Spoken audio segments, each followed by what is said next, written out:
You know what I love? Sports. Love sports. Sports. When It comes to Texas A&M. Where are you getting this information? Let me tell you.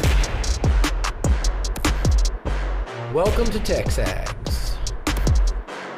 I need to talk a little sports with you, Ags. David Nuño here with TexAgs Radio. Billy Liucci here on TexAgs Radio. Olin Buchanan. We will develop men, we will graduate players, and we will win championships on the field. The best way for us to win is to do it together.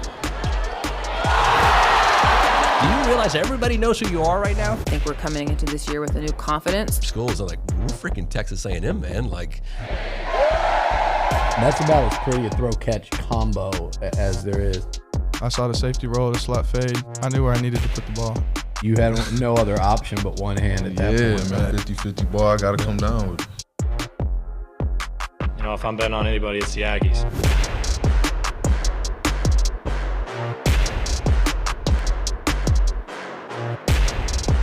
I'll tell you one thing we're not going to do today. I'm not going to make up some fake story for April Fools and get everybody all riled up. Johnny Manziel's got another year of eligibility.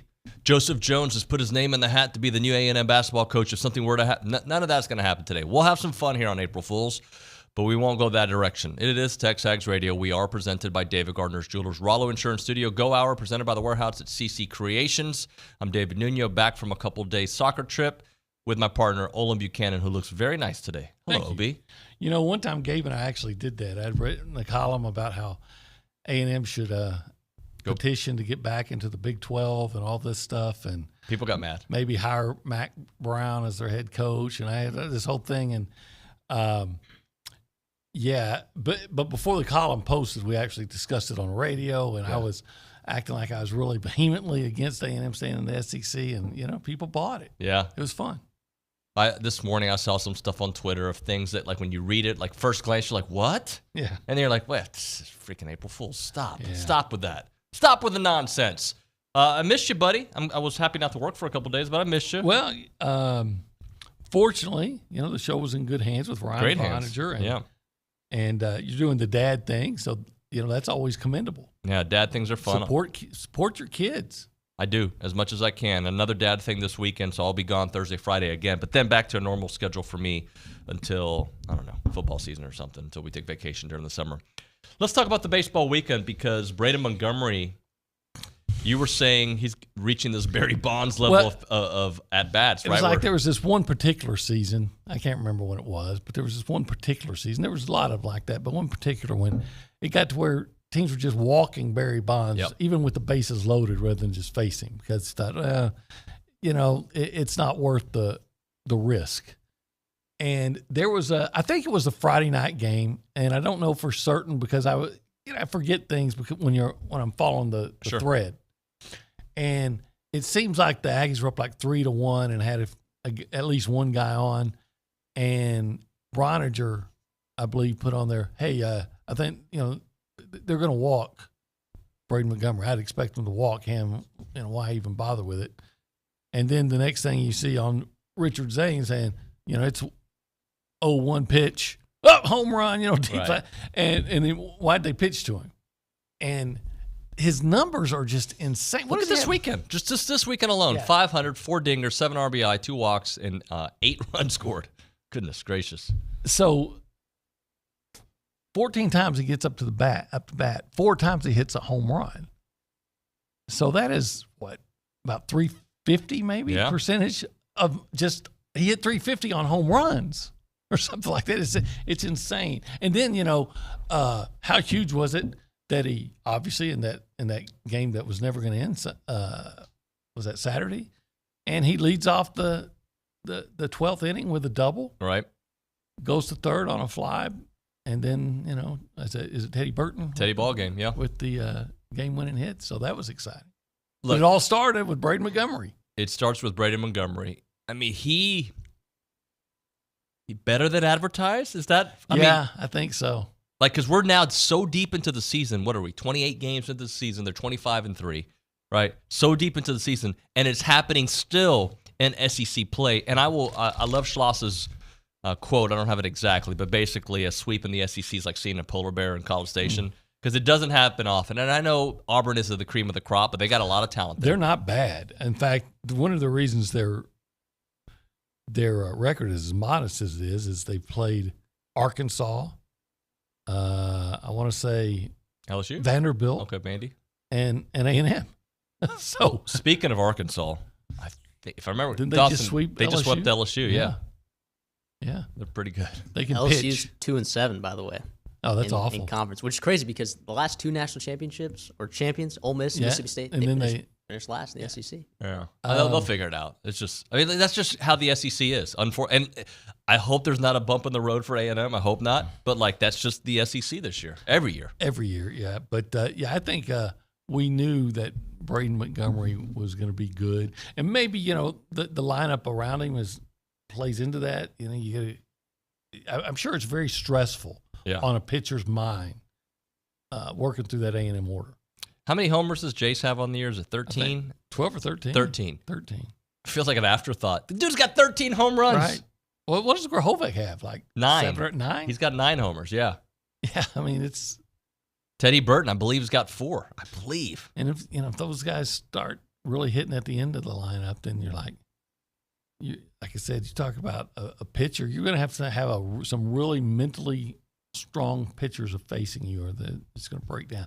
And then you got to be so careful with them, and they're not free swingers, so they're getting walks. I remember the guy, I don't know who was calling the game Saturday, but he was saying, hey, if you put A&M on a walk, it's almost like just going ahead and guaranteeing a run. Conceding a run, absolutely. And that's the thing. If you walk Braden Montgomery, the next dude's batting 300. Like, you got to be careful. Yeah, but I'm walking him anyway. Yeah. You'd rather have that double that scores 1 than that 2-run homer?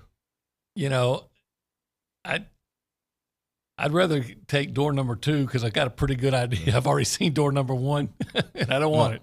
And if they walk Jace, if you accidentally walk Jace because you're trying to be careful because you know how deadly he can be. Well, I do wonder if you got to a point, if it gets to the point where opposing pitchers just start walking. The double walk? Well, I just wonder if they wouldn't flip the order, if Schloss wouldn't flip the order. Oh, yeah. Okay, if you're going to walk him every time, then if he's going to be up on base every time, then we'll put Jace behind him. I have the note here. Let's see if I have it on this one. The team has 56 homers in 28 games. Basically, it's 2 a game. Yeah, it's not bad. No. Basically halfway through the season, right? I don't think they'll continue at that clip because it's more SEC games, but it could. I mean, look what they did this weekend, right? It could. I wouldn't just completely discount it. Yes, it's difficult to do. They're making something difficult almost look routine. Yep. And it's hard to maintain that. And yet, I wouldn't rule out Montgomery and Jace getting 2 a game. Just I might be wrong here. I believe, and Bronny, you can text me if I'm wrong. I believe Bronny had their number at 120 home runs this year. I might be wrong. I feel like he said that. Slightly below that at the moment, but plenty of time. Now, does he factor in? I might be making that number up. I feel like he said that. Nick, he do you said remember? something like that? Yeah, about 120. But does he factor in playoff? Bronny said he has them tying the team record. I think it was around 150. I don't think it was 125. Okay, no. So you were on it. Okay. Yeah. So thank you, Kay Naegeli. Kay Naegeli. Play it, go to the College World Series and win it. Yep. And there'll be so many games, and keep it going. Great opportunity. Keep it going. That is Coffee Talk, by the way, presented by TexAgs Coffee. Beat the hell out of mornings by going to texags.com/coffee. Get your coffee on. I'm drinking some this morning. Let's do this. Texter number 16, because how many home runs does Braden Montgomery have? 16. So the 16th person to text in the word coffee will get themselves a free batch of TexAgs Coffee out there. Final 4. You interested, intrigued? I'm interested. I don't know how intrigued I am. NC State, Purdue. NC State, what a story that's been. Fun to watch. Purdue, I was hoping for Tennessee, but I don't have anything against Purdue. I have a good friend that covers them, so I'm happy for Edie, him. with 40-something points. 40. What was he? Was he like 40 and 16? 40 and 16. Yeah. I wish Alabama wasn't there because I'm against Alabama and everything. Yeah. And then, Connecticut's supposed to win it. I really feel bad for UH. when you lose your best player early in the game and and then only lose by 3. Yeah. You know what makes me feel, though? What? Hit your darn free throws. Yes. Make your free throws. We're in the Final Four, baby. Could have been. We were saying they're good enough. They were good enough to beat Duke. Oh, good enough to beat NC State. I would have put money on A&M over Duke if they hit their free throws. Well, I would have assumed they were going to. Yeah, and we're going to talk a little bit of Aggie basketball in the next segment, just because there was that report over the weekend that kind of scared everybody. In fact, we can talk about it here.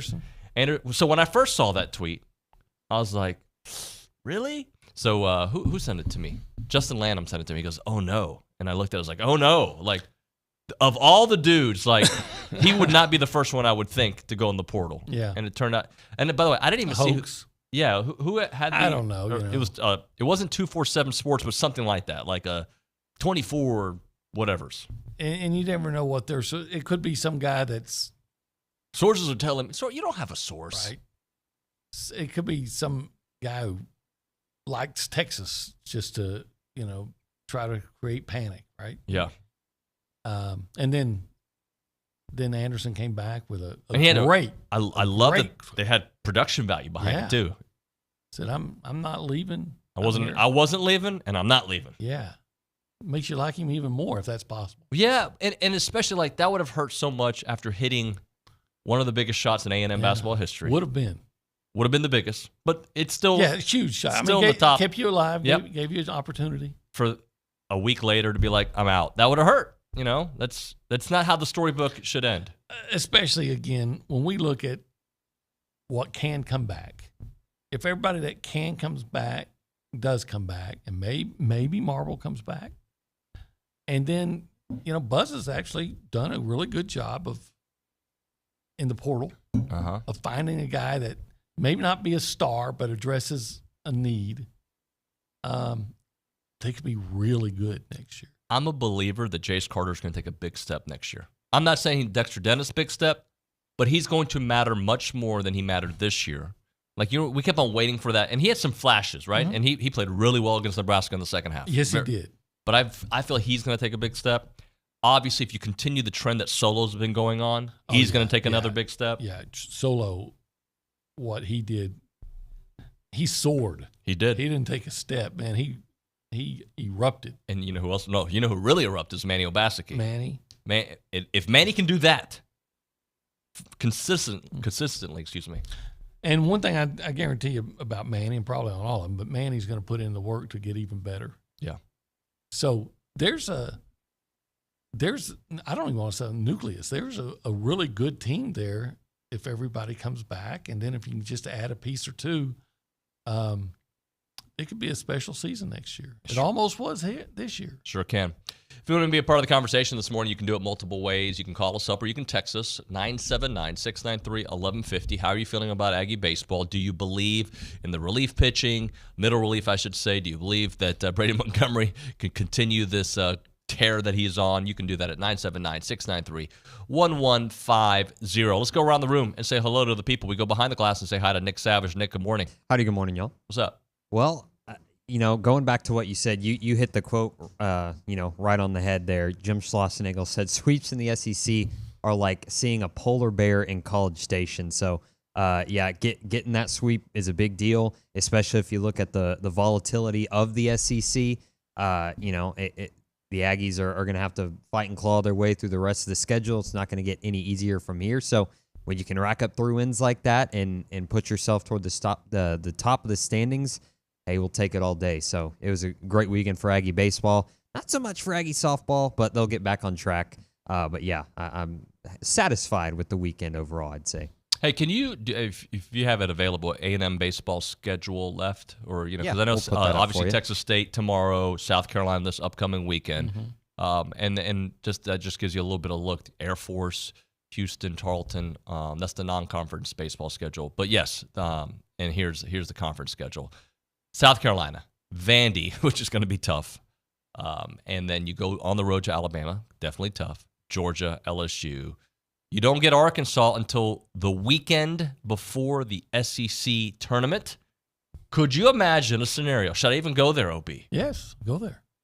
that first place is on the line that weekend. Yeah, I could imagine it. Oh, and they're coming here, so Well, if you look at the West standings, the two teams that have a winning record in the West are the Aggies and Arkansas. And Arkansas has a couple game lead because they've only lost one SEC game. But I mean, yeah, there's definitely a possibility that could be a big time series. Yeah, that's gonna be big.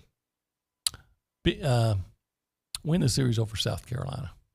And then we'll worry about the next series. That's right. 1 week at a time, baby. Oh, you know what? Let's win tomorrow against Texas State. It is too much of a grind. Let's beat Texas State tomorrow. Let's do that.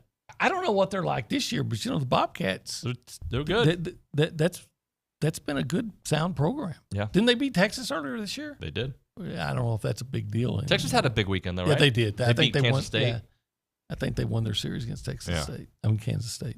Let's go to the Angry Elephant News and Social Center. Aggies gather at the Angry Elephant, and we've got Matthew Dawson there. Matthew, what up, buddy? Folks, if you need an April Fool's Day prank today, and you got siblings or you got roommates that, they deserve it kind of thing, you fill up a garbage can full of water, you throw a little mouthwash in there, right? And then you lean it up against their door, knock, knock. They open it up, boom, gets all over their floor. It's sticky, it smells, it's awesome. Harmless, just make sure that they don't have carpet, because then that's kind of a pain. Let's role play this scenario. What if they did that to you, OB?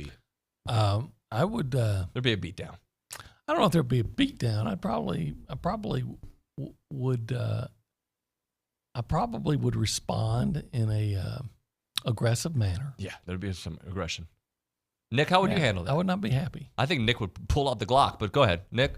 Yeah, that's pretty accurate. Pretty accurate. I know, Nick. Matthew, what would you do if they did that to you?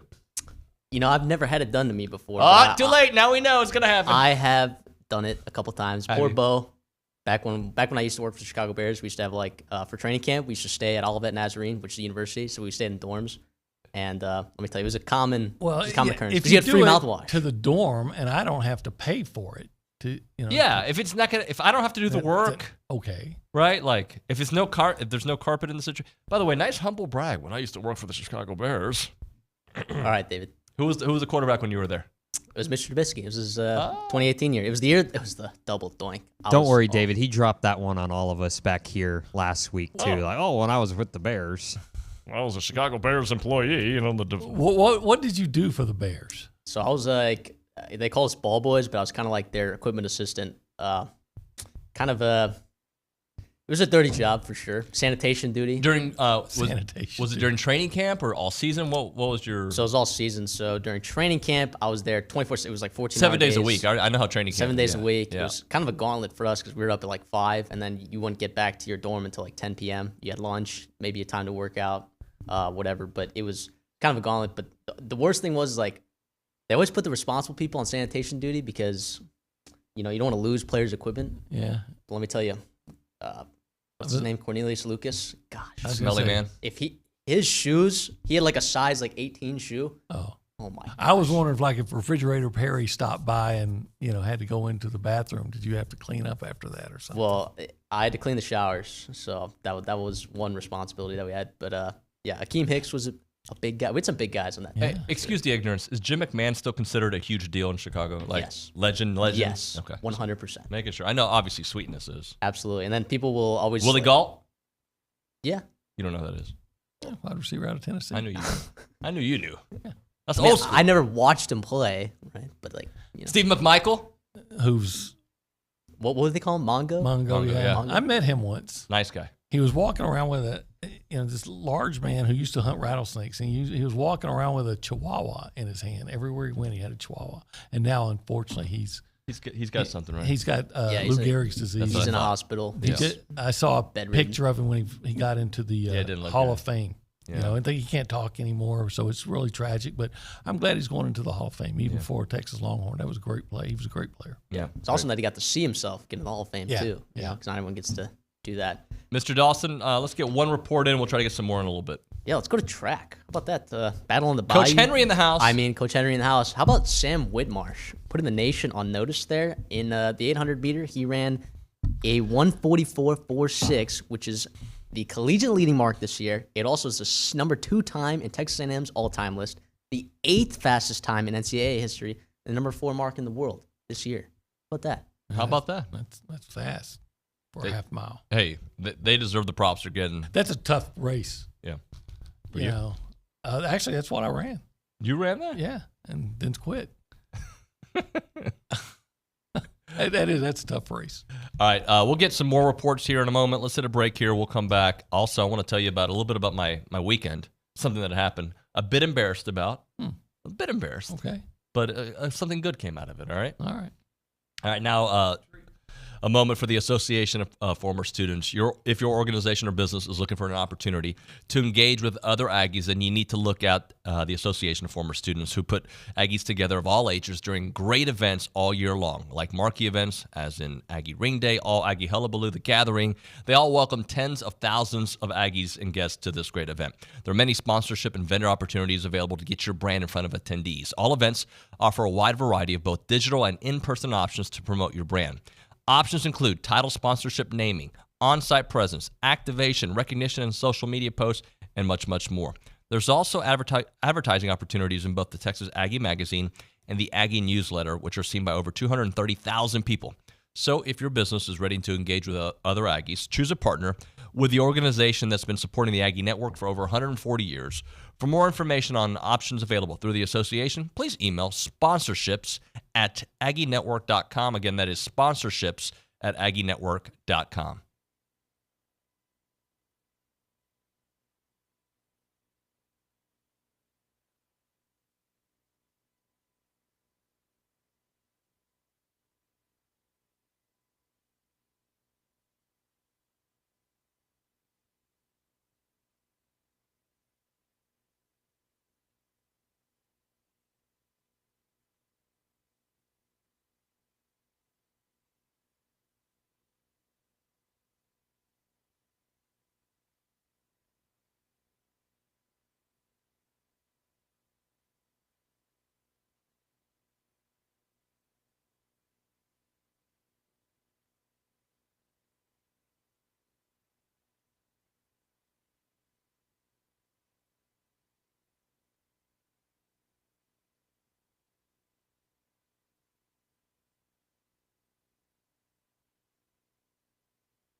The Waylon Jennings? The Waylon Jennings. Your guy? Singing, I don't think Hank done it this way. It's TexAgs Radio. We're presented by David Gardner's Jewelers, Rollo Insurance Studio, Go Hour, presented by The Warehouse at CC Creations. Maroon never looked so good with Maroon U. OB. So on Friday, we were coming back from the Metroplex. Unfortunately, my daughter's tournament ended on Friday. They wanted to keep playing, but they got eliminated in the last round, or the last round before the semis. And so we're driving back.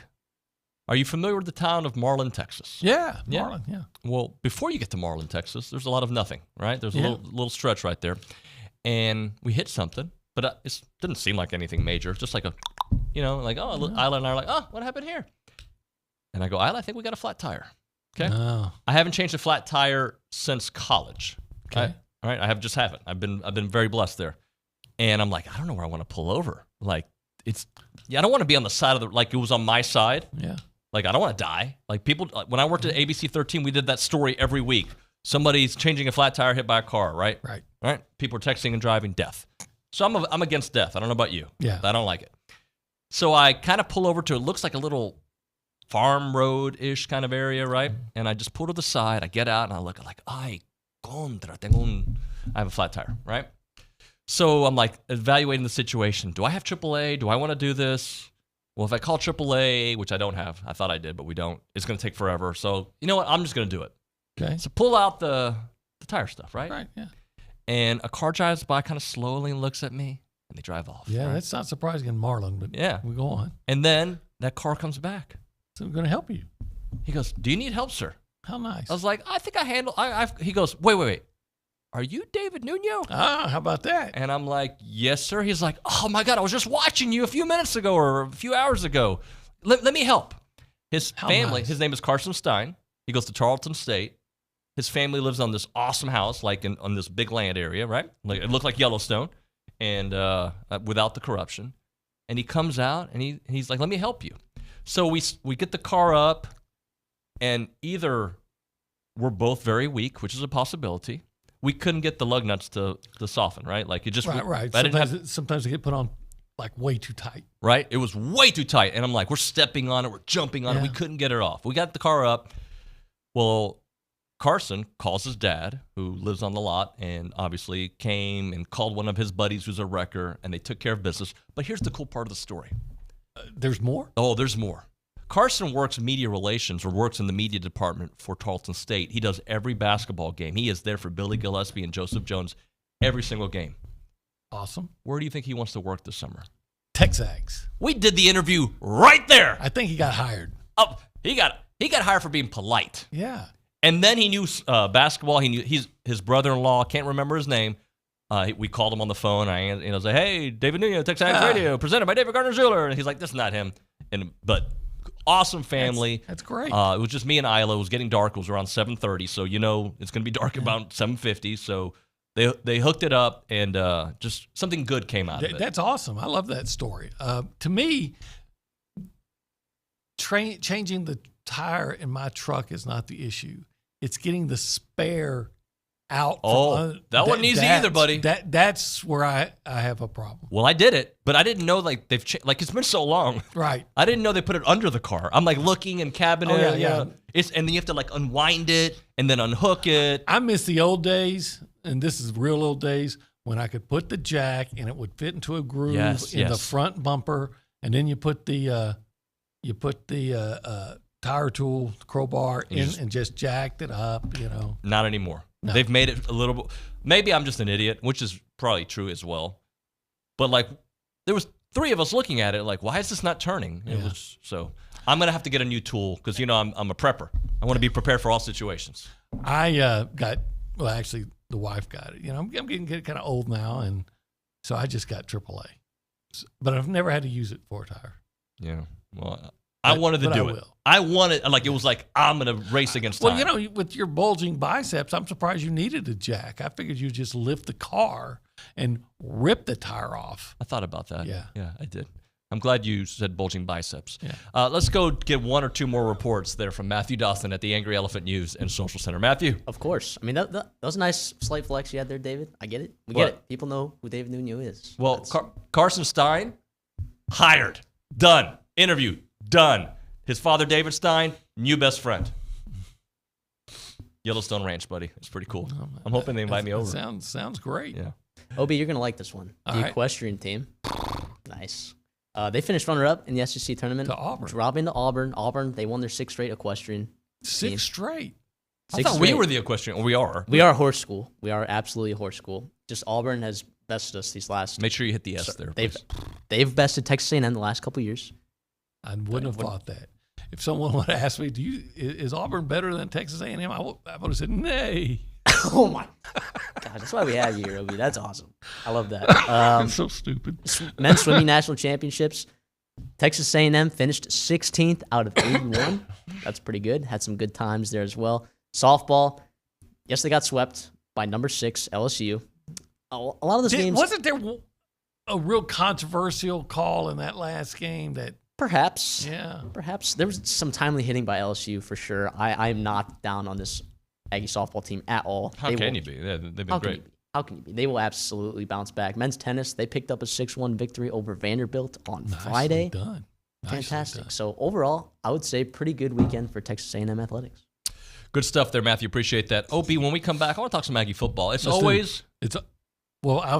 never a bad time to talk about Texas A&M football, college football in general, but Texas A&M in particular. I've come up with a list for myself of unknowns heading into this season. I'd like to hear your idea, some unknowns, because I think there's some that we might not think of as unknowns, but they are unknowns, okay? And they're things that I think can be answered rather quickly, but we're going to go through some of these here in the next segment. If you have any unknowns you want to call about, you can do that, 979-693-1150. Let's talk about Heritage Films and Chance McClain.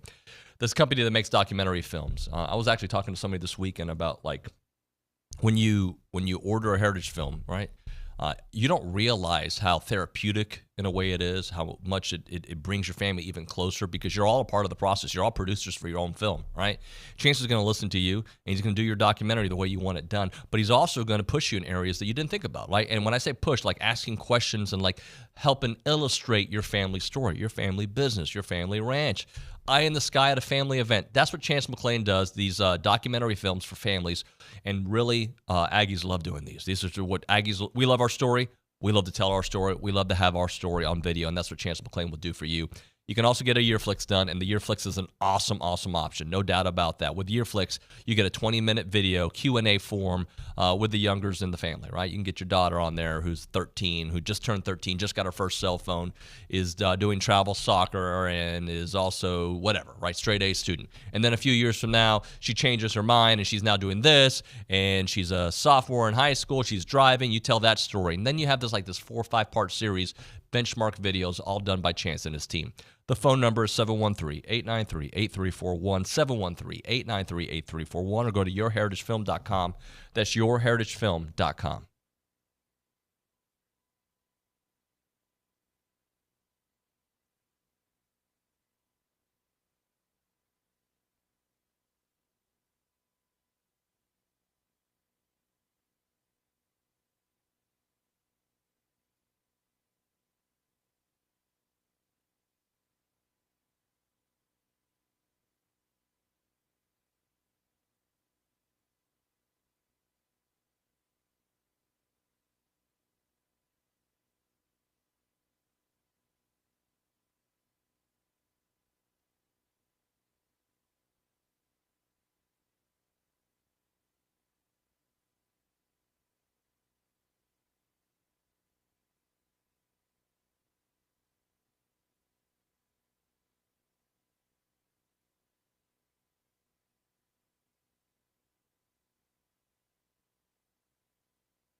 Estamos aquí, TexAgs Radio, presented by David Gardner's Jewelers Rollo Insurance Studio Go Hour, presented by the Warehouse at CC Creations.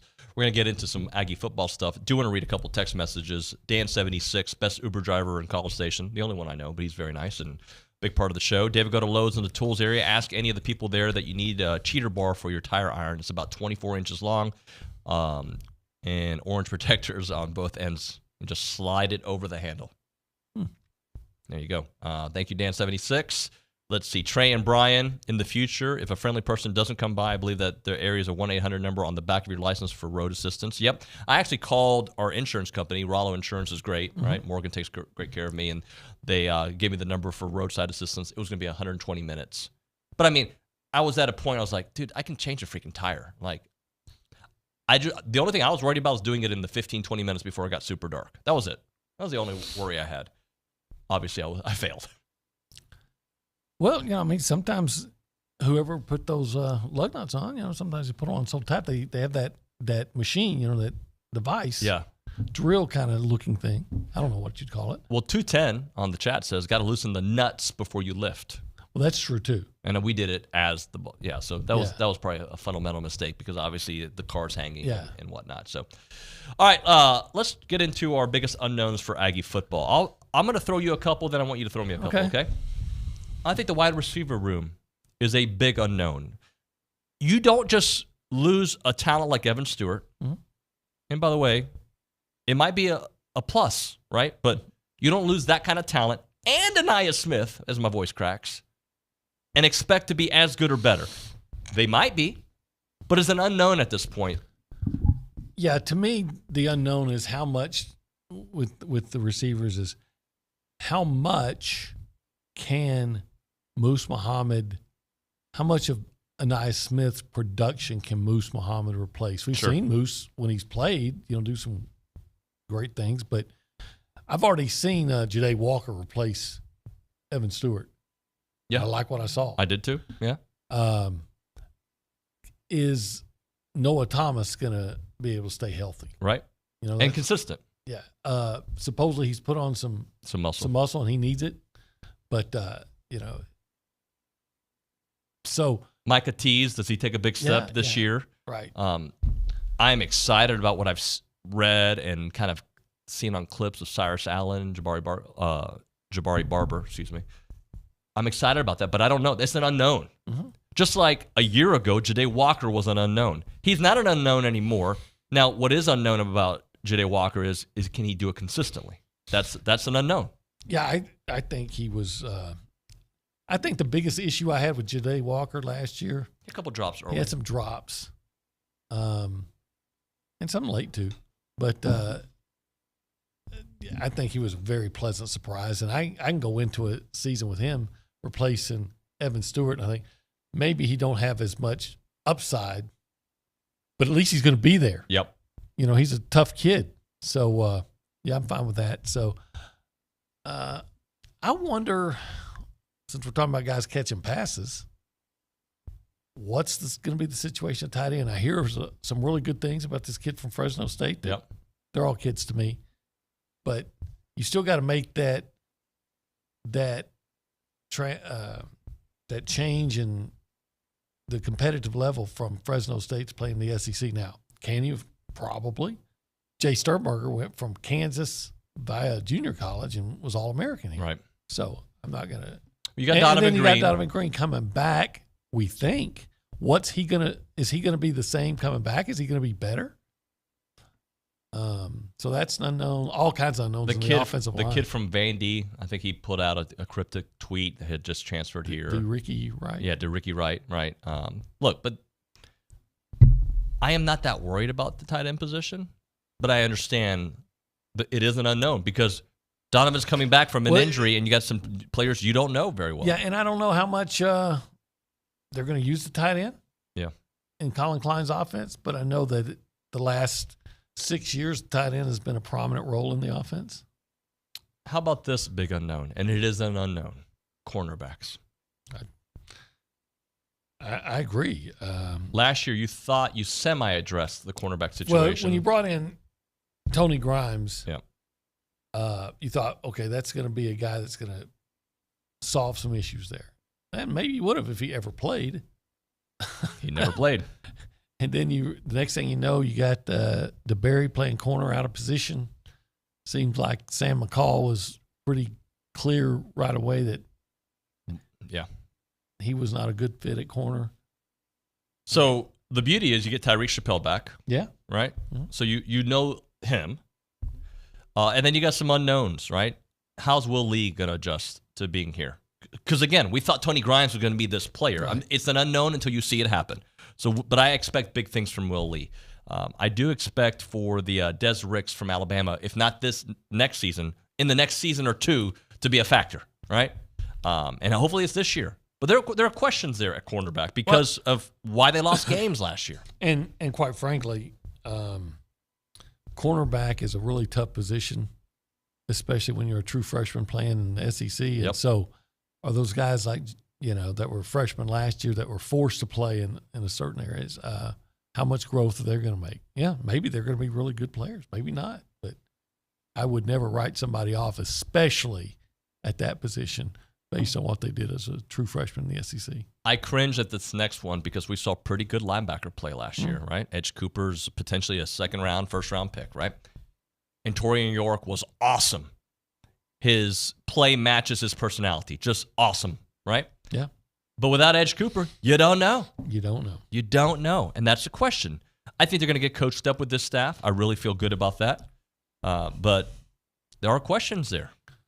Well, I mean, the next guy's not going to be as good as Edge Cooper. But can Scooby Williams be really good? Can Torian continue to grow? Torian can be better than he was last year. I'd expect him to be better than he was last year. Yep. He's going to be more physical, and I think you're typically better in your second season as a starter than you were in your first. Edge was. I think about Terrell Dotson. He certainly was. So I think as long as the next guy that steps up, whoever that be, as long as he's good, they're going to be fine at linebacker, but they still have to prove it. You got to prove it. Here's, I think, the biggest unknown. I have one that's not a big unknown. Okay. Here's the biggest unknown. Can we get above average offensive line play? Now, I'll tell you why I think it's going to be that, right? I think it's going to be that because of a change in philosophy. Kind of you can breathe again, right? The belt's been on too tight for the last 2 seasons. Loosen the belt a little bit. Let's see.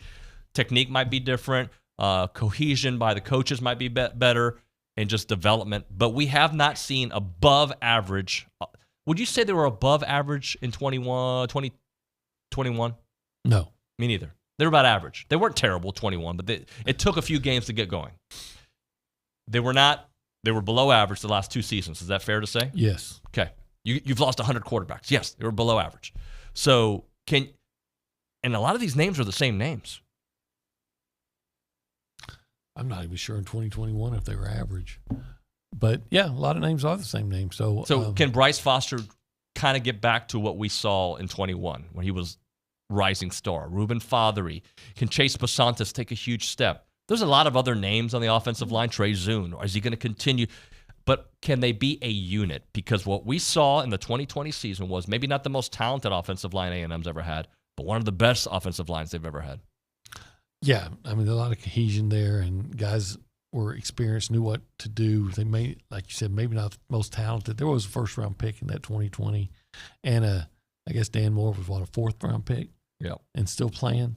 But, I guess the rest of them just got a cup of coffee in the NFL. I mean, they were good. They were not untalented, but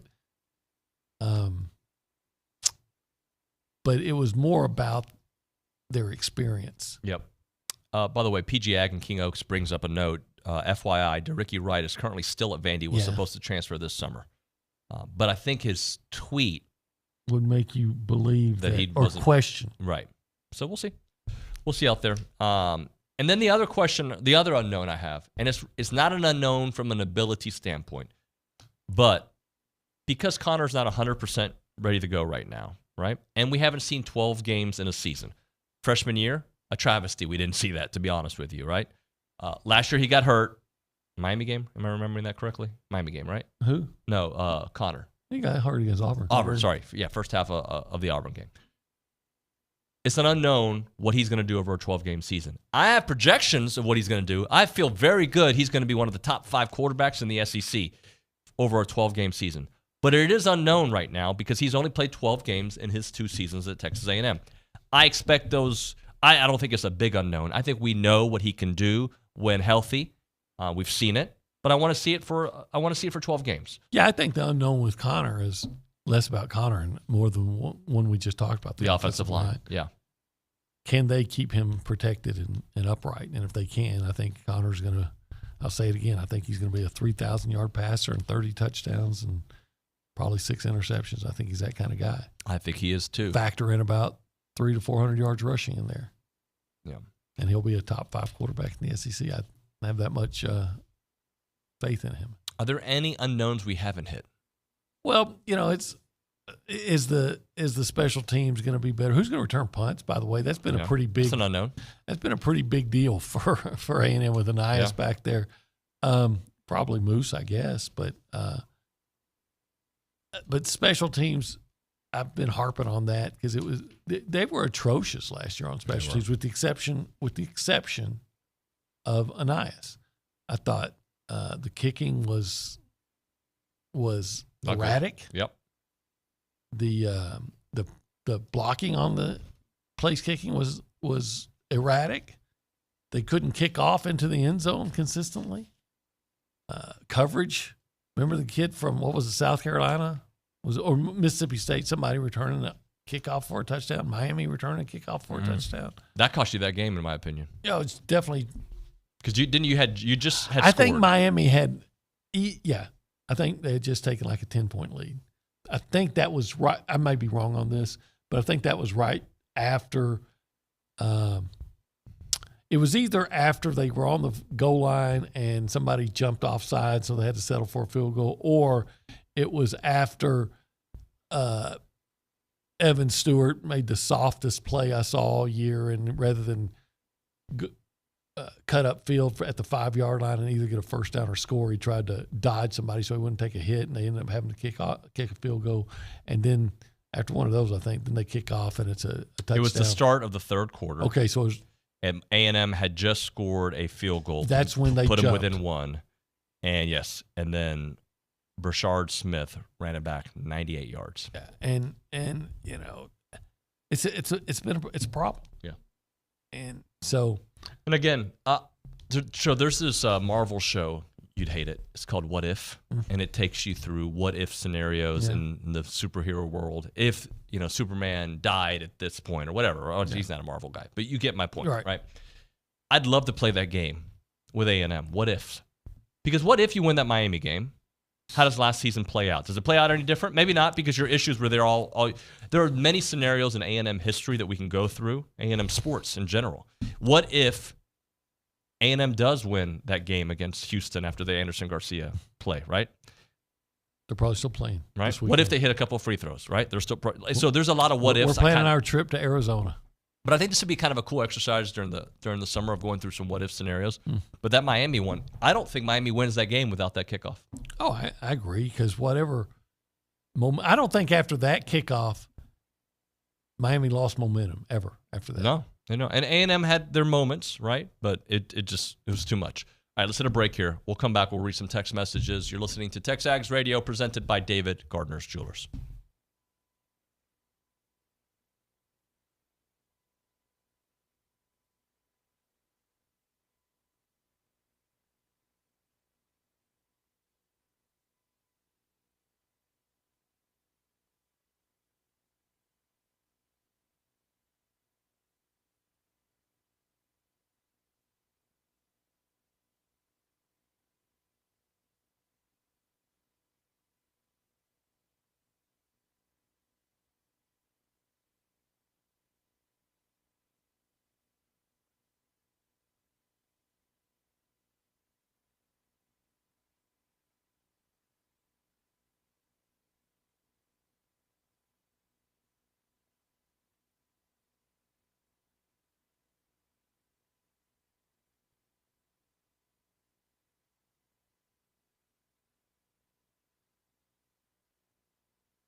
All right, TexAgs Radio, presented by David Gardner's Jewelers, Waller Insurance Studio, Go Hour, presented by The Warehouse at CC Creations. We'll go to Matthew Dawson in a minute, but I do want to read this text from B in Austin. How much did Evan really contribute at his time here? In 2 seasons, he had 6 touchdowns. He has all the talent in the world, but I don't think we were losing much production. While I agree with him, you had to account for him on the field. You had to. You did. He had some big games. He started last year really good. One game against who they opened up with, New Mexico. Yeah. Okay, big deal. But then he was having a really big game against Miami. Could have been a bigger game, except the 2 plays that bug you to death. And I was with you in the locker or in the press box where we were like, "What are you doing, dude, son? Go forward, bro." Yeah, that to me, that, again, soft. But he's right. He's right. I don't know what the stats are, but I just feel like you got more out of Ja'Day Walker than you did Evan Stewart. Yeah. Matthew Dawson, Angry Elephant News and Social Center. Try to get 1 or 2 more in there. Yeah. David on the Pacific Northwest says, what if A&M hired Central Michigan's head coach after the 2007 season instead of Mike Sherman? That head coach actually was Butch Jones, Arkansas State legend. Yeah, that's probably a push. It didn't work out too well at Tennessee. Wasn't there somebody else that A&M was interested in? They had a chance to hire Urban Meyer in 2000. That's what it was. That's what. 2002. Is that 2002? Okay. Yeah, 2002. Yeah, we could have had Aaron Hernandez here. It could have happened. Maybe it would have shaped. Maybe it would have gotten shaped up. Yeah. In this community, you're exactly right. Dawson, 1 more. Yes, Captain Black 51 says, how excited are you to watch the development of our young pitchers by the end of SEC play? I think they're only going to improve from here. They got some good relief pitching from that Stewart kid the other night. Yeah. I mean, we expected it from Ashenbach and Sadeo, but kid came in and did some good work. Obie, thank you, sir. You bet. When we come back here on TexAgs Radio, we are going to have Jim Schlossnagle on the show, plus Ryan Brauninger. Get to your text messages. After that, John Scheschuk and more. It's TexAgs Radio.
TexAgs Radio presented by David Gardner's Jewelers, Rollo Insurance Studio. Let's talk a little baseball. We talked about it at the top of the show.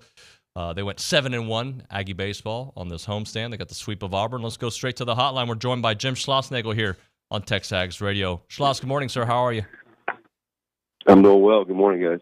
Good to see you, man. Or good to hear from you. Let's talk about the homestand overall. Just obviously, I loved your quote. I think it was Saturday, or about getting a sweep in the SEC is like seeing a polar bear in College Station. That was great, but I mean, it really shows how good of a league this is, especially a team like Auburn that does have a lot of talent, and you're able to get the sweep. Yeah, they're so good. I mean, we play a couple. Obviously, the last game could have gone to anybody. I think they played at least two. Well, they beat Arkansas once, which is Arkansas's only loss. And they, I think, play another 1 or 2 run ball game against them. I'm not sure, but it's just anything can happen on any weekend. You know, a couple bad days by the wrong hitters, a couple bad pitches, an injury, and your season can be flipped in a completely different direction super fast. So that's why the whole opening day mentality is important to us, because the past never equals the future. So you just got to keep playing, keep your head down, and then look up at the end of the year, and hopefully you're in a position to be in some level of postseason. Schloss, I don't mean to repeat questions or talking points that we've been talking about for now over a year, but Mr. Consistency there in Evan Oschenbeck, I mean, can you just chat a little bit about, like, knowing what you get pretty much every time he steps on the mound? Yeah, what a luxury, because most amateur pitchers, you don't know what you're getting. They're talented, but that's why they're amateur players. They're still trying to figure themselves out. They're not major league players. Some of them are better than, there are some of the guys on our team that are better than some minor league players, but they're not professional players yet. They don't spend all day, every day, just getting to do baseball. They're in college, right? So they're still developing. Like a guy like Isaac Morton, there's moments where he's as electric and as good of a right-handed pitcher as there is on our team, and then he'll lose the strike zone a little bit, and he'll grow out of that. But when you have a guy like Oschenbeck or even Sadeo, Stewart now, number one, they're super consistent people away from the field and their habits, which, the fans don't get to see that. So because they're consistent away from the field, they're trustworthy people. You know how they work. You know how they live their lives away from the field. Then you can put them in the game, and you can hey man, I can win with this guy, and if we go down, I feel good about it. I never feel good about losing, but you do know what you're getting. You're getting a strike thrower. It doesn't mean he can't make a bad pitch or a good hitter can't get him. But he's just consistent, and you know what you're getting. And then, so my job, again, is just to manage when we use them and how often and how little we use them. And in the first game of that series, I felt like that was the time to pull the trigger. Hopefully we'll be in situations where we can use him in shorter stints 2 times over the course of the weekend, because usually when he pitches, what do we have, 6 wins? 6 wins? Yeah. 6 wins in the league. He has at least pitched in every single one of them, and he hasn't pitched in the losses. So there you go. Talking to Jim Schlossnagle here on TexAgs Radio. Jim, here's a weird way of asking a question, but how does, in your limited time of knowing Braden Montgomery, how does he handle the success? I know he's used to success, but this is like a different level of hot that he's on. Same guy every day. That's why he's going to play for a long time if he stays healthy. He gets excited in the moment, but gets right back to zero. He gets down in a moment if he has, strikes out, or, we had the game on, had a chance to win the game the other day in the 3-0 count. We got to 3-1, and he just missed a fastball and flew out to left field. And, he may come by me on his way down to the bat rack and say, dang it. And 20 seconds later, he's back on the top step rooting for his teammate. We have most college players, that they wear that for minutes, sometimes hours, sometimes days, and he doesn't. And that comes from his family and And shoot, you have to give credit to Stanford's coach too. David Esker did an awesome job developing him. So that's where that's how he lives his life. He's super positive. He's fun to be around. And as I've said before, he's really, really invested in everybody in this building, and that means a lot. How does that permeate around the roster, right? The guys seeing how, the success that he has, the way he attacks his job every day, especially the young players learning from him.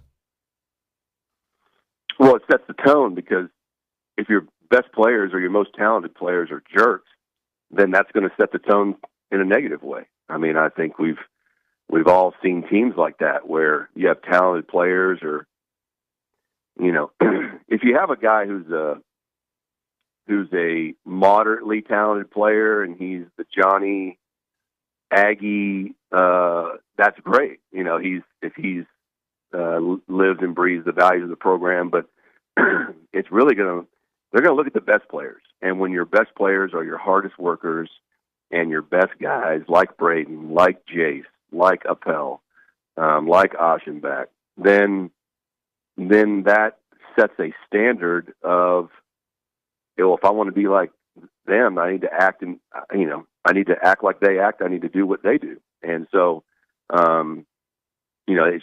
it really makes your team. It really does. I mean, obviously the success on the field helps you win the games, but in terms of making your program what it is and what you want it to be over time, and then you bring it, we talk about the transfer portal a lot.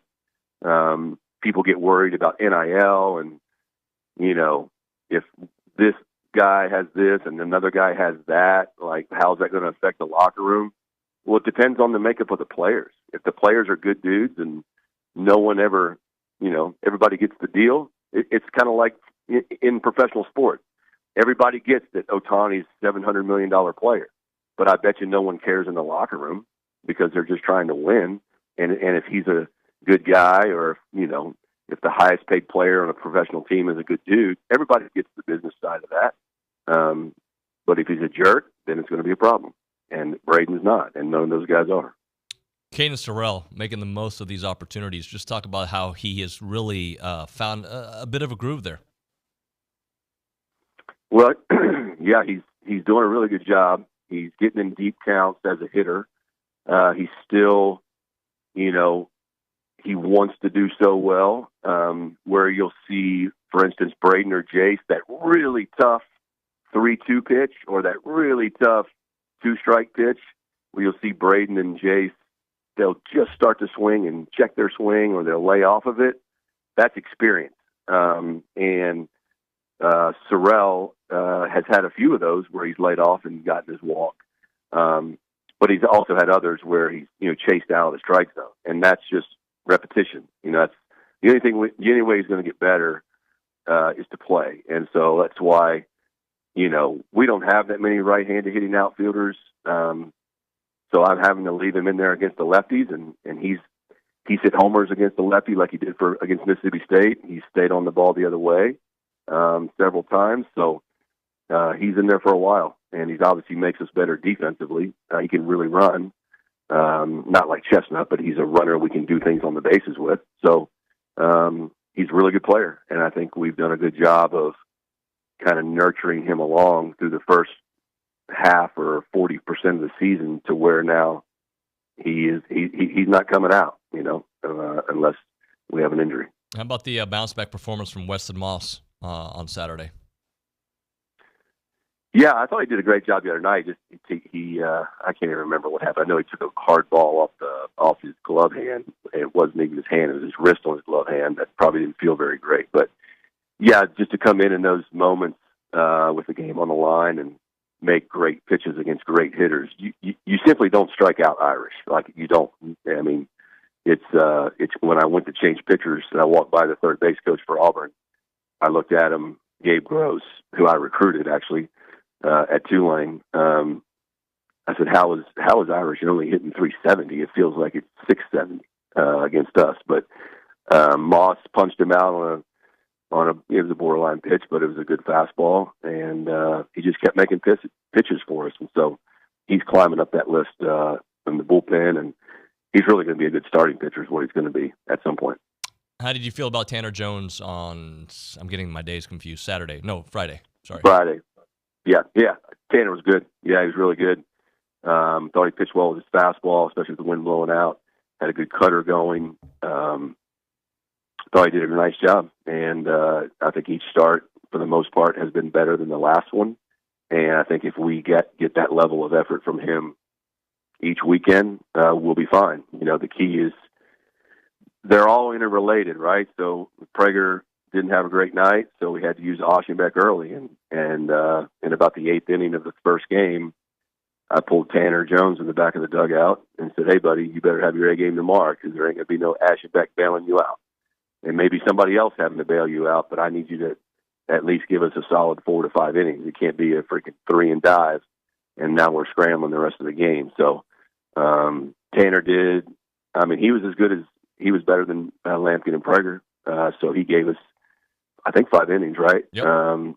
Five solid innings. So you need at least one of those on a weekend. And when you have 2 long ones like we had against Mississippi State with Prager and Lampkin, then that shortens your bullpen and gives you a chance to throw your better pitchers more. Talk to me a little bit about Brad Rudis and this version of Brad we're seeing this year. Where have you seen his game kind of evolve? He's always been a real confident pitcher, even when his stuff was less than, I would say, SEC average. He's always been a strike thrower, and he's always been confident. He's always really fielded his position well, so you trust him with that.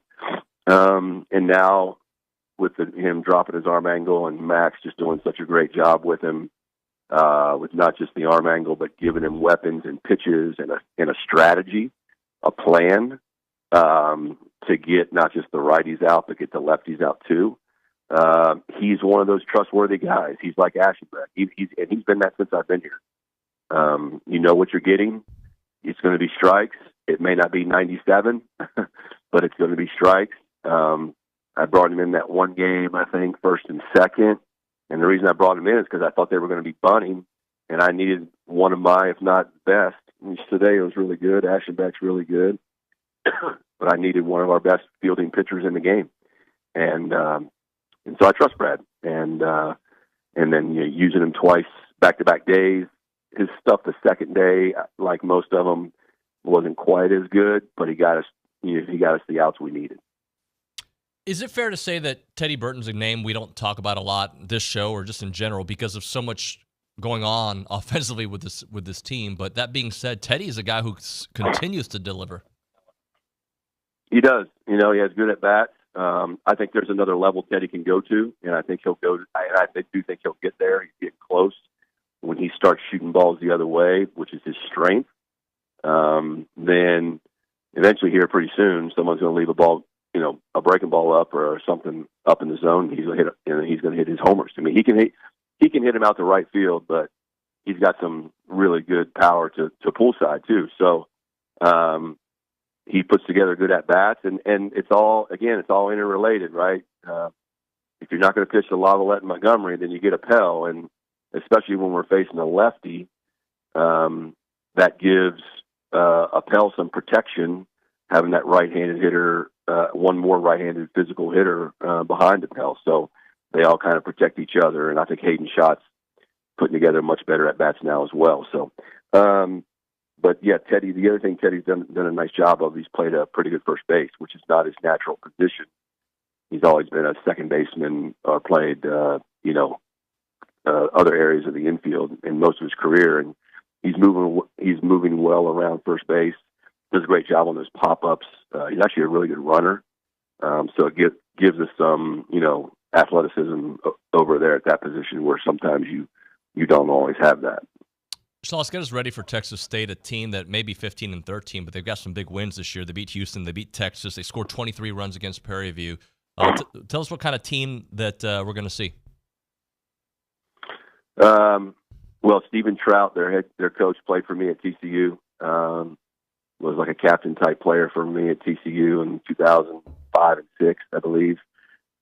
He's a really successful coach, and Texas State plays with an extreme edge. I know they had a rough weekend against, Louisiana against Lafayette or Louisiana Lafayette or University of Louisiana, whatever they are now. But that can happen to anybody, especially when you have to go to Lafayette, Louisiana, and play baseball for 3 days. I've been a part of getting my doors blown in there. Texas State's a really tough place to play. It's a very unique stadium. Some of the toughest dugouts to be in college baseball, to be honest with you. Playing on turf. They have very talented players. They can run. I think the wind's going to be blowing in. I think their park looks like we're going to have a north wind tomorrow. I think their park's set up like ours, if I'm not mistaken. So that will affect the game for sure. And you know, I've been to school, like when I first started at TCU. When you get, you know, one of the bigger schools, A&M, Texas, Oklahoma, when you get those schools in your ballpark and in your fan base, then it electrifies everything. So it's going to be really good preparation for us for South Carolina weekend. This will be a really, really tough game to win for sure. But that's okay. We'll show up, and it'll be good for us one way or the other. You know, it'll be a great learning experience. Who's going to take the mound tomorrow? Not sure yet. Could be Luke Jackson. Could be Morton. We're going to meet here as a staff in a little bit. I haven't seen Max. We all kind of, after the weekend, the beauty of those Thursday to Saturday games or the Sundays where you just get to check out for a while. So, and especially having to play so late Saturday night, I think everybody needed it. So we'll meet this morning and we'll figure out a little plan that gives the best chance to play those guys. But we also have to be set up for an awesome South Carolina team. And you know, just these SEC weekends are so important. So we're not going to mortgage the future, but we'll do everything we can to win the game. Appreciate you, sir. Thanks so much. Good luck and gig 'em. All right, gig 'em. Have a great day.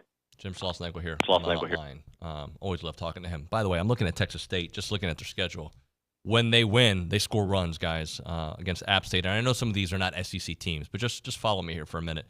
Recently, App State, they scored 17. They scored 12 against HCU. Let's see. They did get swept by Sam Houston. They scored 5 against LSU. They scored 11 against Texas. They scored 8 against Houston. They scored 23, as I mentioned, against PV. They scored 13 against Washington State. This team, when they score a lot of runs against Youngstown State, 11.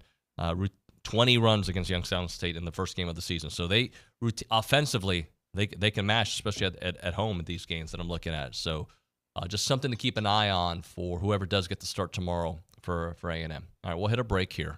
We'll go back to the hotline and the text line and see what you guys are thinking. We did start football. We can do a little bit more baseball, and obviously the Anderson Garcia scare, all our stories that we can get into. Right now, though, we are talking Caldwell Country Chevrolet. They are on Highway 21 in Caldwell. They're online at caldwellcountrychevrolet.com. When you go to Caldwell Country Chevrolet, you're going to be blown away by the entire experience. I'm talking about when you start search online, you start looking at the vehicles that they have. And then you're going to love the actual test driving, the people that are there, the whole experience. The whole thing is just going to be great because they give you great trade-in value, great value on your vehicle, a great price. And overall, the customer service doesn't just end when you leave the lot. They're going to take care of you, complimentary pickup and delivery for all of their service customers. Again, we're talking about a style of customer service. About a 15-minute drive, the very edge of Bryan to the beginnings of Caldwell, short conversation away. But you'll see the difference when you step on the lot and do business with the great people there at Caldwell Country Chevrolet. Highway 21 in Caldwell and online, caldwellcountrychevrolet.com.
TexAgs Radio presented by David Gardner's Jewelers Rollo Insurance Studio. A team member, not B team member, Ryan Brauninger, taking everybody's brazos in the Brazos Valley. Bronny, good morning, buddy. Good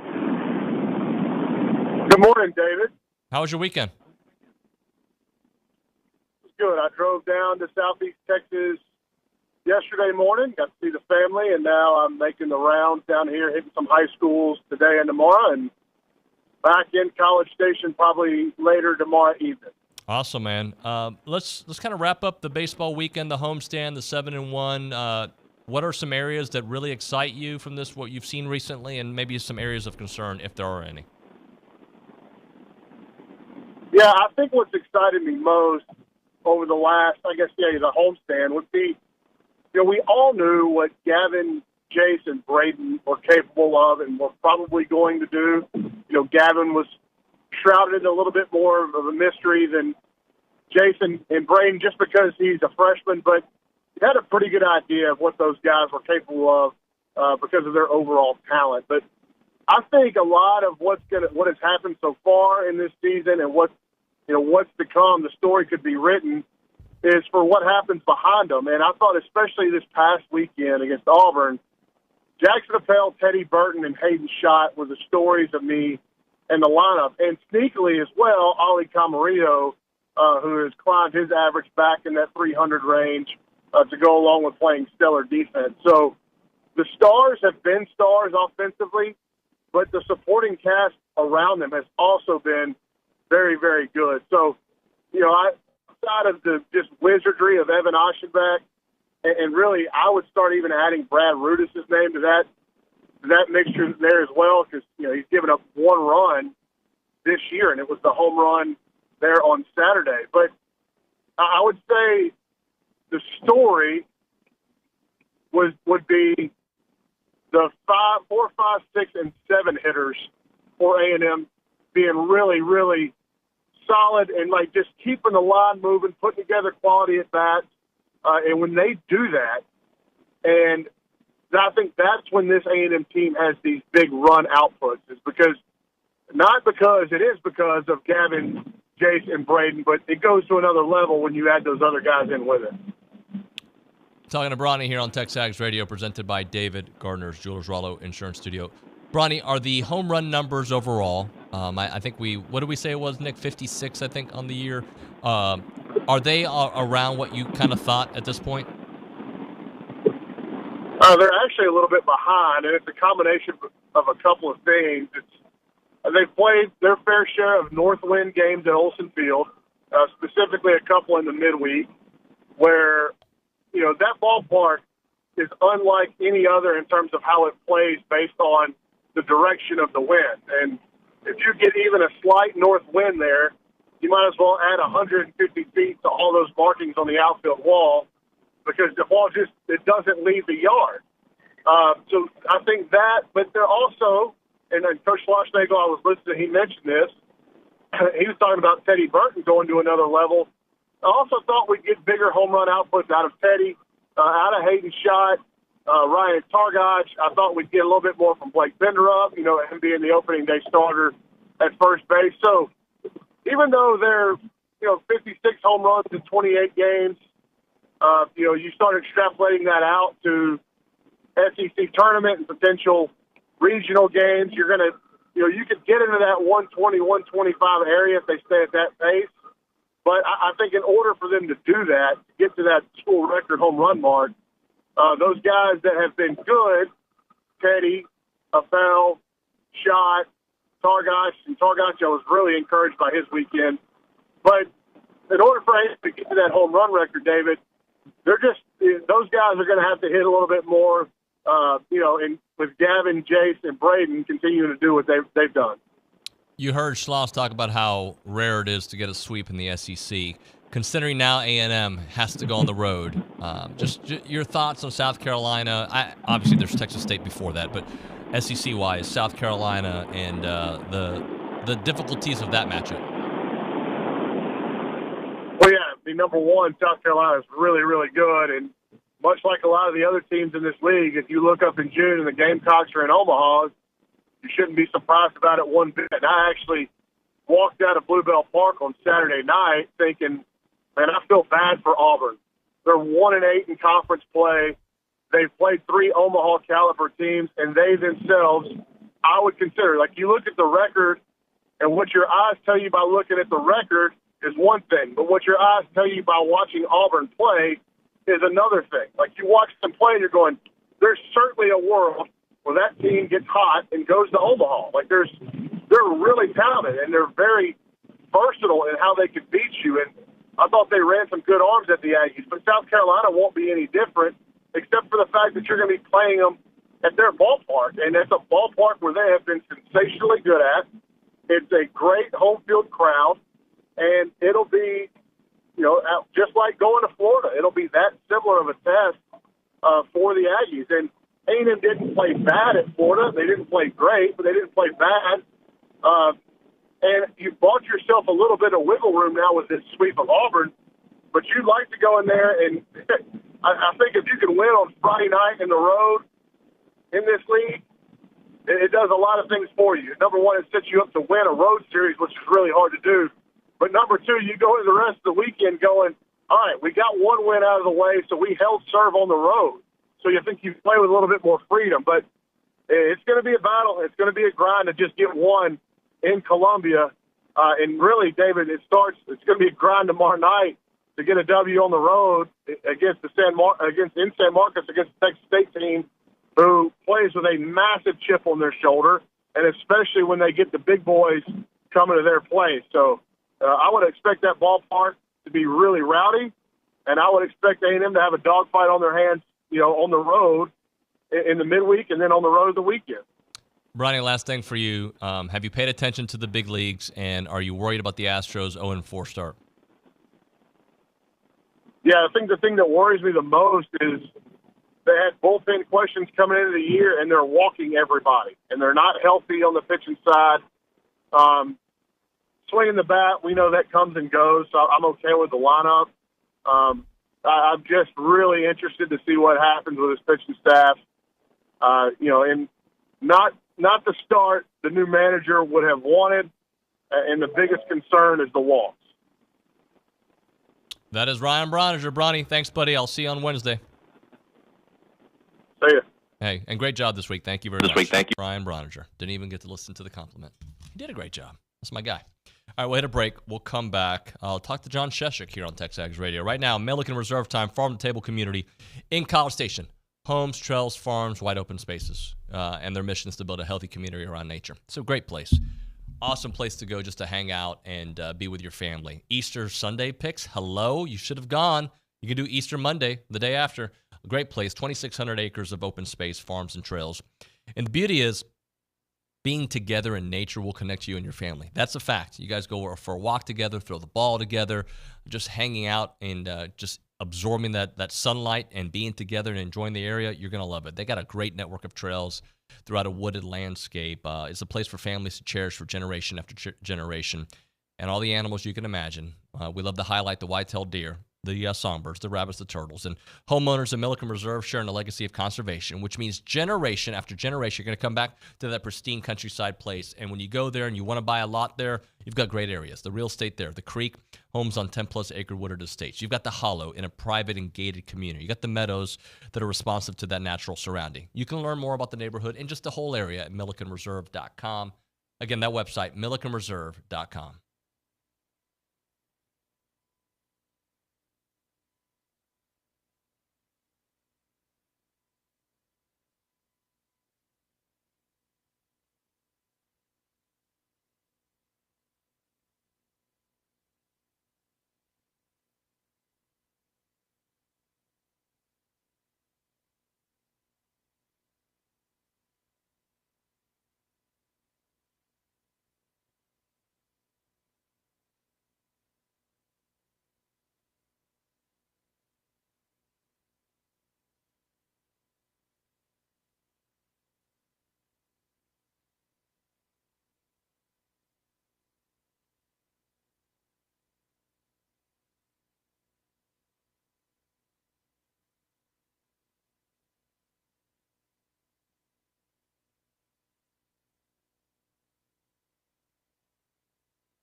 All right, let's continue the baseball conversation. We'll do the whole 9 o'clock hour basically on baseball. It's TexAgs Radio presented by David Gardner's Jewelers Rollo Insurance Studio. Let's go to the hotline, joined by a 4-year letterman and just a stud, class of 99, my guy, John Scheschuk here on TexAgs Radio. What's up, John? How you doing, buddy? David, what's up, man? Glad to be with you on video today. Yeah, man. Is this the first time we've done Zoom? I feel like it might be. I think it is. Yeah, I think it is. So it's cause for celebration. Let's do it. So first off, we'll start off where we are, State of the Union address, if you will. 25-3. I feel like everything has been either what we expected or better. The batting has been fantastic. The offense has been great. The pitching, for the most part, I've been very happy with. The record is great, right? So just your thoughts on how A&M got to 25-3 and what you've seen. My thoughts are I'm not surprised. I mean, I sound like a broken record, whether it's on a broadcaster with you, but I spent a little bit of time with this team in the fall, and to me, it starts at the top with Coach Schloss. I mean, he's such a competitive guy and such a good leader, such a good organizer. And when I saw that staff and who they put together, obviously Max coming in and some of the carryover from last year too, it doesn't shock me at all. And then when you get into the individual players like Braden, I mean, that guy is a major league ball player playing college baseball. So none of it surprises me. Their staff at the highest level is aligned. Their roster is stacked and the talent's there. So it doesn't surprise me at all. And it won't surprise me if this continues all the way through June and late June for that matter. Talking to John Scheschuk here on TexAgs Radio. But the thing is, John, and I don't want to be Debbie Downer. I don't. The reality is it's the SEC and great teams we've seen not get to Omaha. So it's like, just put your head down right and play baseball one game at a time, which is so cliche, but that's the reality of the situation they're in. Well, you got to keep fighting. I mean, look at NC State in basketball. You see them roll through that ACC tournament. Now they're in the Final Four.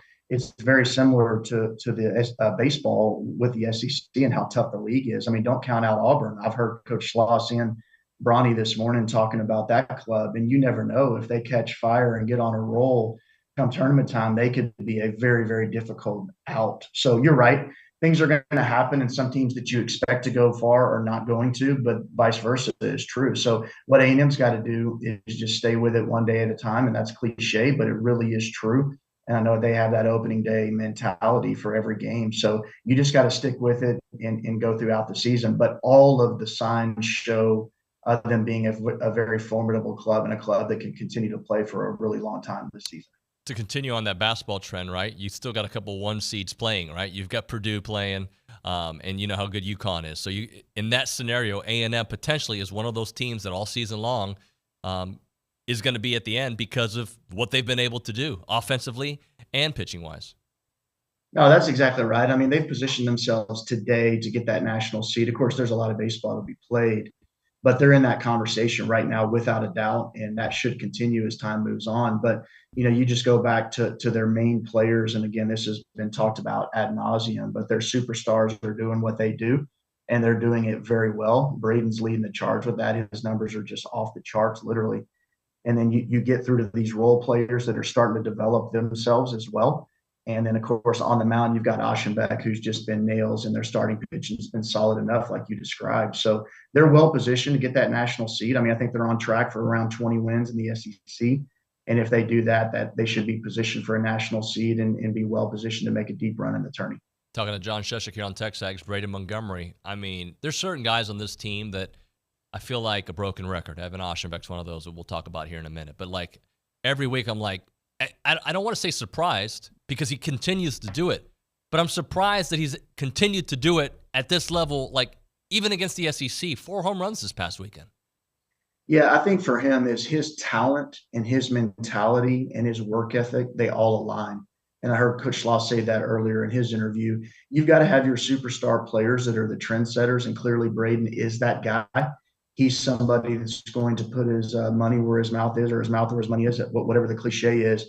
He's going to do what's required to be successful. And when you match that attitude with that level of talent, great things happen. So it's exciting for me to see him come in and really exceed expectations as high as they were. But he's on, an SEC Player of the Year type of trajectory, and that is incredible for Texas A&M. But if you look, David, at that outfield with Sorrell and Laviolette and Montgomery, I mean, those are MLB type guys that are roaming around out there in the Texas A&M outfield. So you feel really good about that. And I'll say it again, I hope the Major League Draft continues to dwindle down in its round numbers. And I hope that NIL continues to grow for baseball, because to me, that makes our sport better. And I love the sport.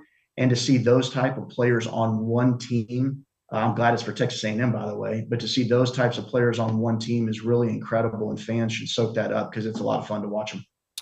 Compare your days of playing, the coverage college baseball got to now. Like, I feel like baseball's always been one of the, obviously, 3 best sports in this country, and 1A, 1B at times, right? College baseball, I don't feel like was nationally loved the way I feel the attention is getting to. Am I wrong in my assessment? No, you're 100% correct. Now, the Southeastern Conference is a little bit different because this league really cares about baseball. I think the ACC does too. I think the Big 12 does to a degree. But what you're seeing now is these teams making money at it, and it's become more of a business, and you're starting to get these higher level players again, which helps the product and the brand of the sport overall. But the coverage is awesome. I credit ESPN for that. Of course, we have our local SEC Plus network that runs on most games. And so you do get a lot more coverage. Just to give you an example, I played in the first super regional ever. I believe it was the first super regional game ever against Clemson. And to my knowledge, that game wasn't even on TV. And you fast forward 25 years, and now shoot every regional game, every super regional game, and most regular season games are on some sort of television broadcast, which is just awesome for the sport. John, you just broke my heart because you said one thing. I know that I'm old, right? But I feel like when you played, because I graduated the same time as you, was like yesterday. And when you say the words 25 years, I'm like, gosh, we are old, bro. We are. It doesn't sound right, but it's true. It's been 25 years. I hate to break the news to you, but that's the fact, sir. You know, it's funny, like, that's the year Reed Arena opened, or I think it was that year, right? And I'm like, Reed Arena's new. No, it's not. It's old. No, a whole generation's passed. But no, I mean, back to what you said, though, I think the sport as a whole is on the rise. And again, you just have stadiums that continuously get bigger and bigger and bigger. And it's driven by our league. Our league is we are the Joneses. We are the Joneses when it comes to college baseball, for sure. And it's a lot of fun to be a fan of it in this region. I don't think any of these players were born when you graduated, but I'll ask about one of the younger guys, Gavin Grohovac, 9 home runs, batting .330 something. Like, he's just, I knew he was going to be good, but he's been good and he's sustained good. Yeah, that one surprises me a little bit, not because of the talent level and the lineage. I know his family's got a rich tradition in baseball, but just coming in and doing that as a freshman. We even saw Jace last year, David. It took him some time to get his mojo going. Now, once he got his mojo going, then the talent took over. But Gavin's just come in and crushed it from day one. And I was talking to Michael early a couple of weeks ago, and the sentiment is not only are his physical tools there, but his mental approach as a freshman is off the charts. So this is a kid, which, look, this is a proliferation of kids playing high-level tournament baseball from the time they're 8, 9, 10 years old until now.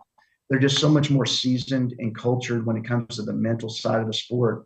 They're so much more prepared. And much like Braden, when you get a guy like Gavin who's got the talent, when he can align the mental skills and the work ethic skills all in one, you get what you get, which is huge production from an 18-year-old or 19-year-old freshman. So Teddy Burton's one of these guys that I even mentioned the Schloss earlier. I feel he's underappreciated. And then Schloss counters with, and he's got another level to get to. Yeah, that's another thing that I'm surprised with. I heard Bronny say this. I think Ted's got a lot more pop in the bat. I know he does. And so I'm excited to see him get on a power run as the weather warms up. And we've talked about Olsen Field and how the wind change dramatically affects offense negatively or positively. So as it warms up and he gets some south wind days, there's no doubt that Teddy's going to hit some bombs. And our team needs that. I mean, we need that power production as we get into that 5th and 6th, spot in the order. But I do think you're going to see that. Look, he's an all-conference player. He's a seasoned player. He's been through a lot as a college baseball player. He's got a very level head on him. He's going to do big things for the Aggies in the second half of the season. Does Evan Oschenbeck remind you of anybody you played with, perhaps? I think I saw on TexAgs the Tom Glavine comparison. I think that's a great one, actually. And Evan might even throw a little bit harder than Tom Glavine did.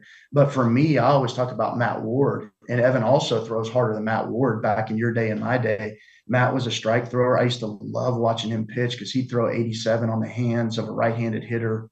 He was a left-handed pitcher, much like Evan is. And Matt was the same way, just strike thrower, going to battle you, even though he wasn't throwing 95.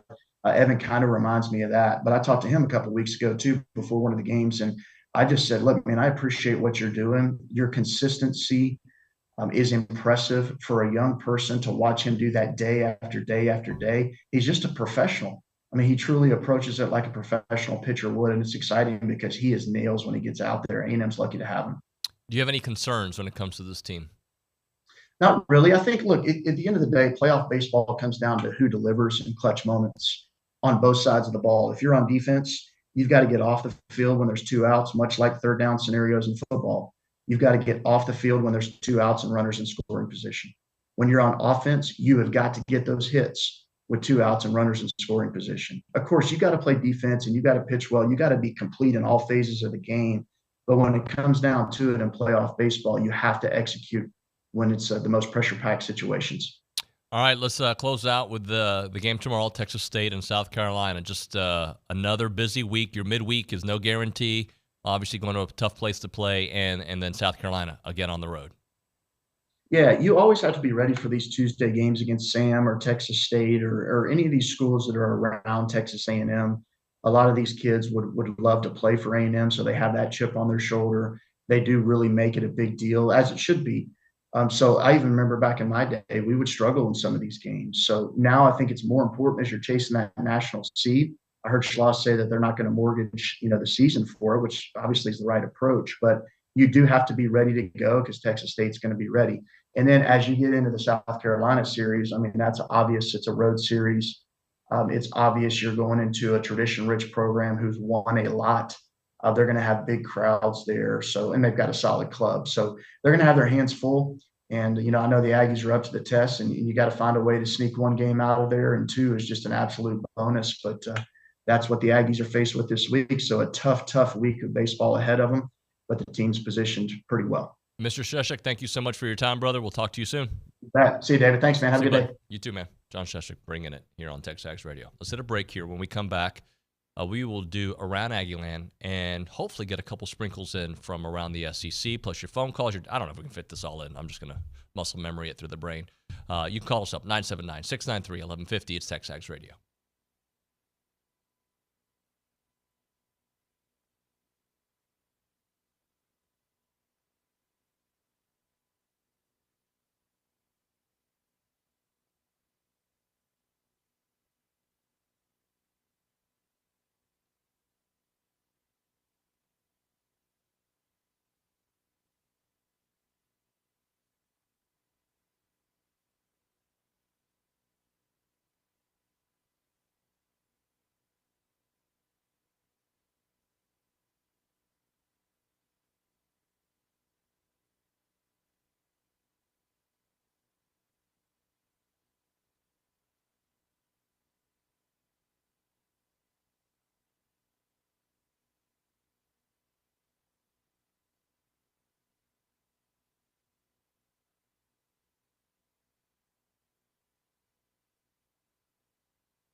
You a Beaver lady?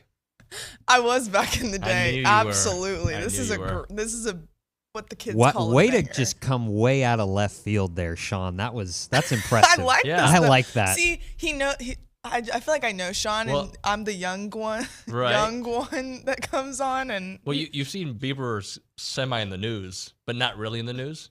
Wait, well, I don't know about this. Just when you have a chance to look at his name on Twitter, and you'll see names that he's linked to. Maybe I'm not too big of a Beaver fan. I'm just he hasn't done anything. Okay. Oh, no. I'm not. I don't mean that. I'm just saying he's linked to a big story just because of association. Oh. That's what I'll say. Oh. I'm not going to say Diddy out loud. Gosh. Around Aggieland. That's a rough name. Presented by Norman G. State Bank. Norman G. State Bank, rock solid banking. The website is normangstatebank.com. And we've got Kay Naegeli. All right, let's get to it. We've talked a lot of baseball, so I'm going to start off with some softball. Unfortunately, number 12 Texas A&M was unable to salvage the series on Saturday. They played starting on Wednesday, as number 7 LSU swept the Aggies, unfortunately. They just had a rough outing in Baton Rouge. They are now 8-4 in SEC play. And that was the Tigers' first ever sweep of the Aggies in program history, which I thought was interesting.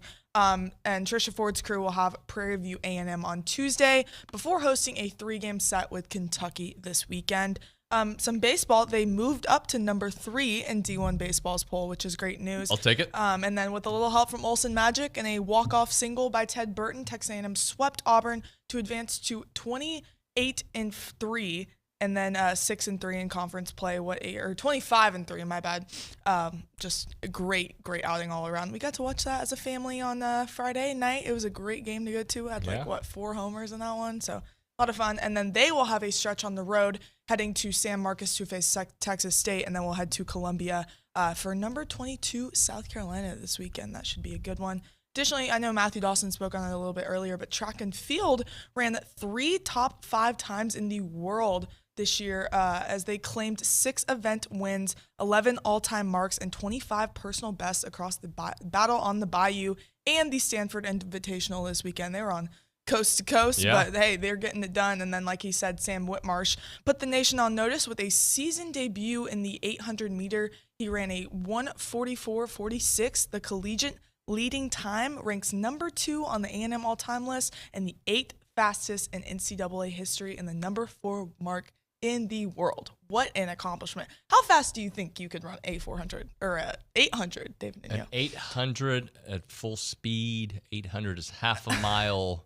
Doing it in under 1:44. There's no chance I could do. I don't even think I would do 1 lap in that time. I think I would go over under 5 minutes. You For think me? you could? You think 5 minutes? For half a mile? How fast can you run a mile? I don't know, like 8:20. Okay, so 4 minutes. Over under 4 minutes. Yeah, I mean, you think? And by the way, I'm not fast. I think like fast people are like in the 6s and the 7s, and those are like not fast compared to these kind of people. I'm talking about everyday people. Everybody I've ever run with runs faster than I do. They all run in the 7s and the 8s. I'm lucky 8:20 to 8:40. Okay. Yeah. Do you run miles like regularly? Not often, no. Or no, not often. Just the muscle training? I used to when I do triathlon stuff. I used to train all the time for that. Interesting. All right, well, we'll move on to some Is it tennis. interesting or boring? You can be honest. No, it's interesting. Okay. I didn't know if you ran miles or not. Yeah. I didn't know if that was your thing. How fast do you run a mile? Oh, God, I haven't ran a mile since, 7th grade? We should try that out later. Yeah, running's not my strength, I'll say that. Could definitely not do what Sam Whitmarsh did. Some women's tennis, the number 13 women's tennis team claims its 4th straight win as they downed the LSU Tigers, and then men's tennis dominated Vanderbilt, and then they also won against LSU on Sunday. Additionally, equestrian did fall to 3-seed Auburn in the SEC championship final, but they will head to the NCEA championship in April at the World Equestrian Center. So best of luck to them. Awesome stuff. Thank you very much. Of course. All right, when we come back on TexAgs Radio, Billy Liucci going to come on the program. We will talk about the weekend. We will talk about the Final Four. We will talk baseball. We will talk the football question I brought up earlier. What are some unknowns about Aggie football? Billy's always got an interesting take where we might not be seeing things and where we should kind of reevaluate. So we'll talk to Billy about all that. Get to your text messages at 979-693-1150. You're listening to TexAgs Radio, presented by David Gardner's Jewelers here in the Rollo Insurance Studio, where the difference is real. It's TexAgs.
All right, we're back. TexAgs Radio presented by David Gardner's Jewelers, Rollo Insurance Studio. Appreciate everybody listening in this morning. By the way, the difference is real at Rollo Insurance. They're an independent insurance company built around educating you on exactly what you're paying for, doing the shopping for you so that you can accomplish all of your insurance goals. They can write any form of insurance to anyone in Texas. They got several other states as well and 45 offices or more here in the great state of Texas. Their headquarters is on Highway 6 in College Station. Call them up, 888-44-ROLLO, or go to RolloInsurance.com. They were great for me this weekend. Really appreciate my guy Morgan over there. Let's go to the Angry Elephant News and Social Center and do a little Around the SEC with Matthew Dawson. Matthew? All right, well, let's get to the obvious first. Alabama advances to the Final Four. If that fan base wasn't already spoiled enough, here we are. Just several months removed after Nick Saban retiring, they're in the Final Four for the first time in their program's history. Are you torn about it because there's been so much talk about, the SEC was, clamoring for all these spots in the NCAA tournament. They all get eliminated early. There's a part of me that's like, good, there's an SEC team in the Final Four. There's a part of me that's like, they've been blessed so much recently over the last 15 years. They don't need any more love. I'll tell you this, too. My dad, who's an Alabama fan, we were sitting watching the Alabama-Auburn game, and, they're not playing well, which they never play well, right, when they play against Auburn. They just don't, okay, unless it's at home, at Bryant-Denny. He's sitting there, he's like, Saban needs to retire. And I'm like, at that moment, I'm like, Alabama fans do not deserve Nick Saban. Nor do they deserve Nate Oates or Mark Sears or Pringle. They don't deserve this. But you know what? I am torn. I do want to root for the SEC. My mom did go to Purdue, so it was very difficult watching Tennessee and Purdue because I'm like SEC, but also Purdue for my family. But yeah, Tennessee loses in a barn burner against Purdue in the Elite Eight. If you didn't watch the game, that was actually an exciting game, however. Lots of free throws. Lots of stoppages in play from free throws. But let's also move to women's basketball now. South Carolina advances to the Final Four. They are still undefeated. They are a very good ball club. LSU plays against Iowa today in a rematch of last year's national championship. So that should be a very, very good matchup. Angel Reese, I'm sure, will be on her game. Haley Van Lith. That should be a very, very good matchup. Make sure you check that one out. Yep. And we already talked about, baseball a little bit, but I do want to highlight Kentucky a little bit. Don't look now. They've won 5 straight. A school not necessarily known for baseball prowess compared to some of the other schools, but they won 5 straight. They're currently 8-1 in conference, 24-4 overall. I would expect them to shoot up rankings. I would. And I also wanted to highlight another baseball player, Charlie Condon. Is that how you say his name? I don't know. From Georgia. Listen to this stat line, David. And I'm sure viewers can correct me on my pronunciation of his name. He is batting .525 right now. He's batting .525? Yeah, I didn't. That's above 500. He's batting above 500 in 99 at bats. He's got 19 home runs, 40 RBIs, which someone on Texas A&M has more than 40 RBIs. I will say that. And he's walked 26 times. He is nuts. He's slugging at a 1232 clip right now. His OPS is 1,869. That is absurd. He's kind of the unanimous 1-1 overall pick in this MLB draft. His stock is just shooting up. So I did want to highlight that. If you are an SEC baseball fan, I would recommend watching Georgia. And I believe A&M has a series against Georgia. They do. I believe in weeks. A month. Pull up the schedule real quick, Nick, if you don't mind. I think it's coming up here in about a month. April 26th, so a little bit less than a month. Yeah, so 4 weeks, I guess. I'm excited to watch him play, and he's coming to Olson. So I'm super excited to see him play in person. As much as I am excited, of course, to see Texas A&M's players as well. So that's what we got. I believe D1 Baseball also came out with their rankings as well just a little bit ago. Yep. Texas A&M comes in at number 3. We'll take that, number 3. But number 1 in our hearts, the worst segue ever, Billy Liucci here on TexAgs Radio. Let's go to the hotline as Billy's having some issues out there. Hello, Billy. Good morning, sir. I think I just broke a very popular fast food restaurant. I just tried to order breakfast and make literally one change to my sandwich, and we just pulled out of there after 15 minutes and talking to 3 people. A lot of confusion. And I know the place you're at is usually really fast. They're great. They're usually great. It's my fault. I ordered a egg white grill without the grill. I just wanted the regular, famous little piece of chicken with the egg white on the muffin. It's the best breakfast sandwich in town if you do it that way. Some would say you do the spicy chicken for a whole nother, and there's a certain sauce you put on that with the spicy chicken. But I'm going to get the chicken. They do an amazing egg white. Steve McKinney would disagree. But that little substitution just threw everything out of whack this morning, I guess. My order was red flagged. I'm looking at it on the receipt. It says red flag. So we're on the way. But anyway, it's a Monday, It is a Monday, Billy. Hey, so I like to agify things sometimes. Happy Easter. Happy Easter to you, buddy. You do an Easter egg hunt? No, I did not because I don't have kids. So it would be a little weird if I was out at the park doing an Easter egg hunt. I don't think it's that weird. I mean, I could see you doing it with a bunch of buds. Adult Easter egg hunt. That would be a cool little video. I actually bet they do those at bars and whatnot. Can you imagine a TexAgs Those Easter egg hunt? those neighborhoods where everybody gets divorced and they all remarry within their neighborhood, and there's a bunch of cougars running around in there, and all the guys get together every weekend at somebody else's house and drink about 62 beers and watch sports and coach the league. Like those neighborhoods, they probably do have adult Easter egg hunt. I can see Dalton, probably Zane. with Xanax and some of the Easter eggs. It's like the big score. So I like to agify things, right? I look at situations and try to insert A&M. You just went right. You went right through that. I thought that was a hell of a rant. It was good. It was good. Except when I tried to get in, you ran over my rant, and then it's where we got here. Well, you included Dalton and Zane. I was taking it a whole nother direction with this neyborhood. I actually would like to visit this neighborhood, to be honest with you. I don't want to live there because I think Wisteria Lane is not a good place for me. It might be called. I believe it's called. Well, I won't say because it's like. You're from Houston. It's like Sienna Plantation would be a good one, or anywhere in Frisco, or where'd we do that angry elephant thing up there? Little Elm, like one of those just suburban havens. Hey, I was just in All right, go ahead. No, you like to Aggie up everything. Where are we going with this? The Final Four.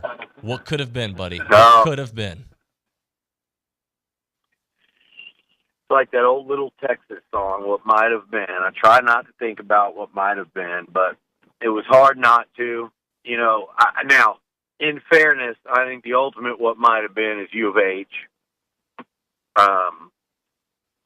With Shed going down there in the first half, they were up 6, felt like they're in pretty good control. I know that's not, there's a lot of game left, but it's hard to imagine U of H losing to Duke with Shed. When without them, they took a 3 to tie it at the buzzer. But by the way, of course, that same guy that hit about 15 of them against A&M misses it with the game on the line. But sharp.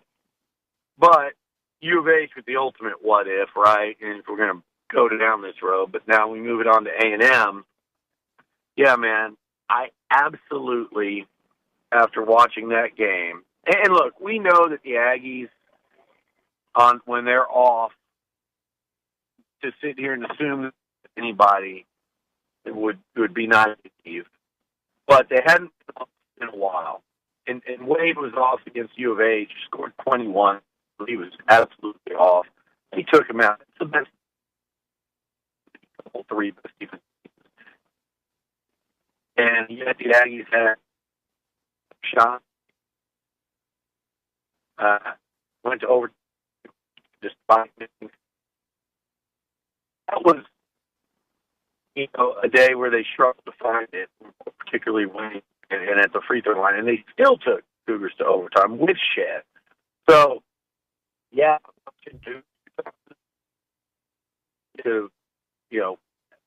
if anything, it was a coin flip game against Duke, and I would have liked A&M's chances.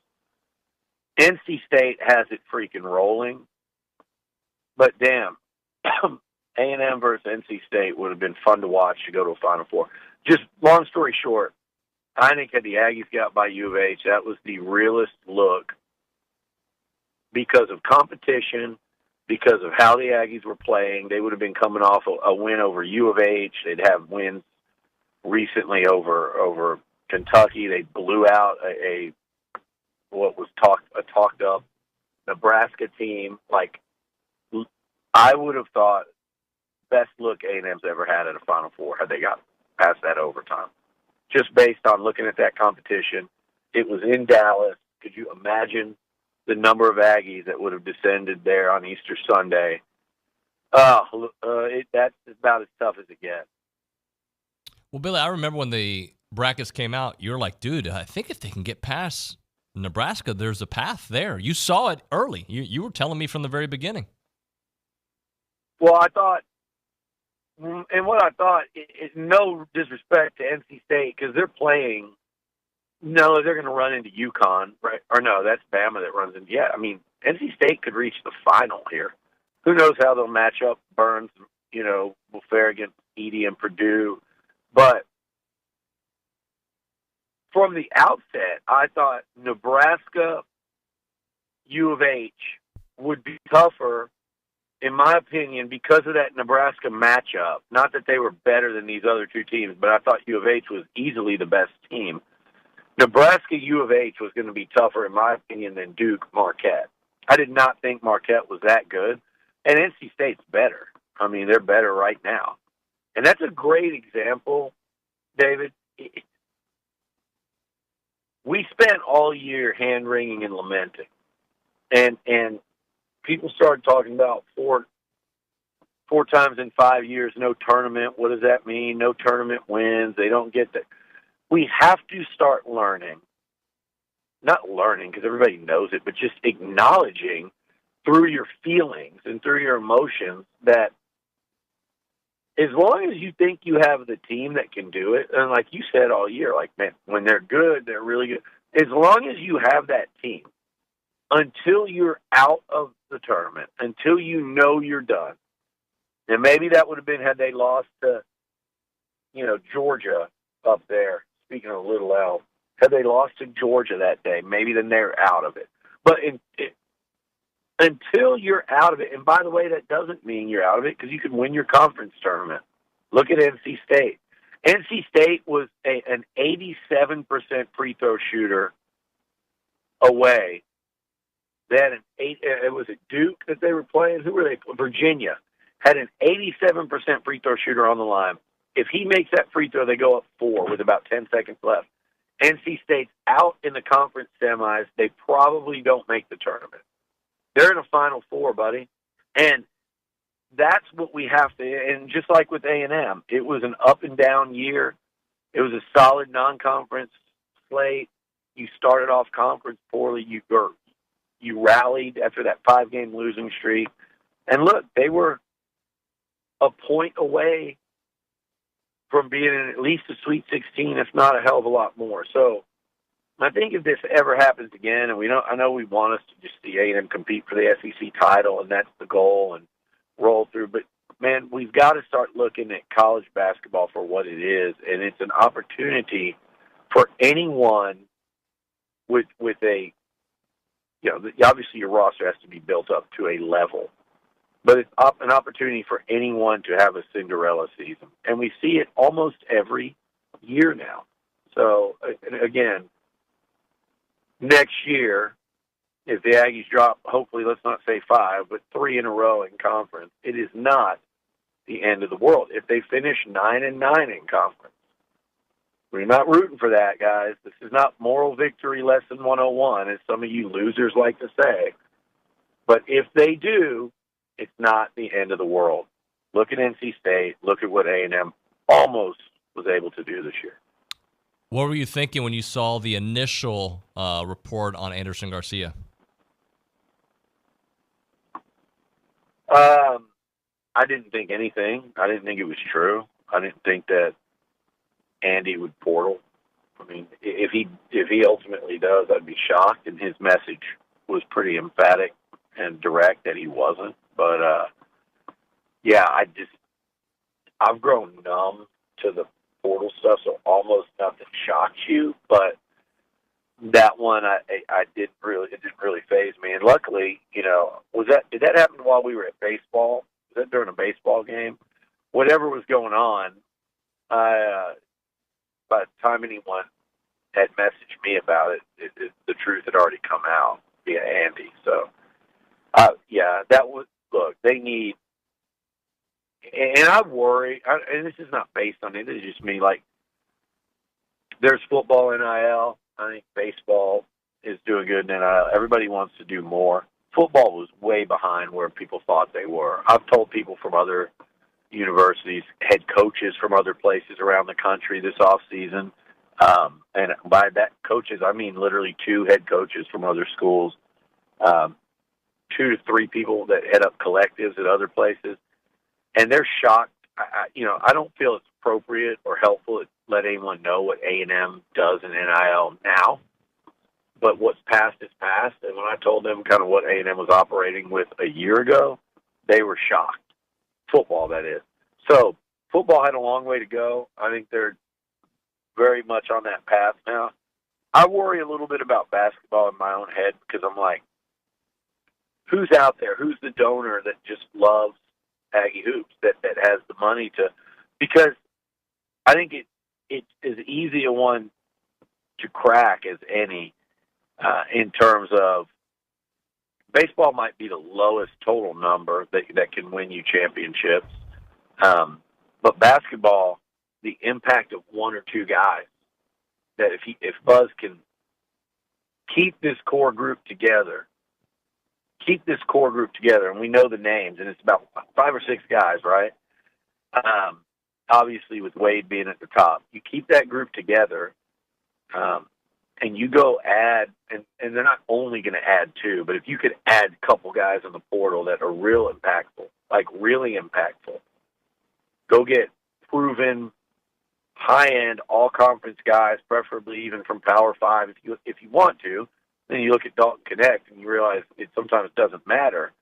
But go get proven dudes, 2 or 3 of them.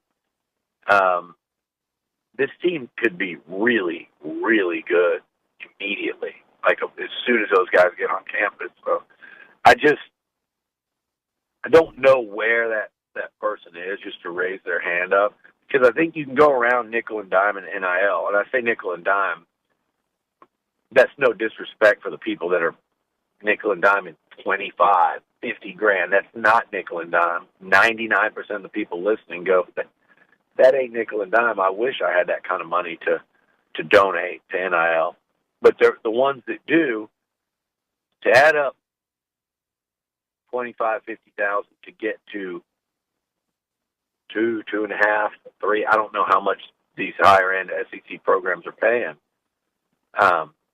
That's a lot of conversations. That's a lot of nurturing relationships. That's a lot of time.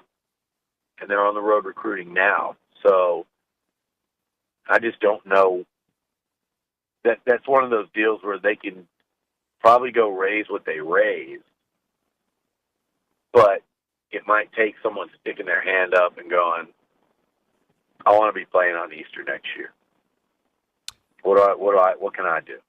And I don't know. We'll see. But that's the hard part about hoops at a lot of places, in the SEC. So it's like who breaks through first, who kicks the door in first. And, I had someone arguing with me that Alabama did nothing on NIL, and I just laughed. I'm like, you think Nate Oates in Alabama and that roster did nothing on NIL? Like, not nothing, but you know what I mean. So it's just, I think this program's close, man. I do.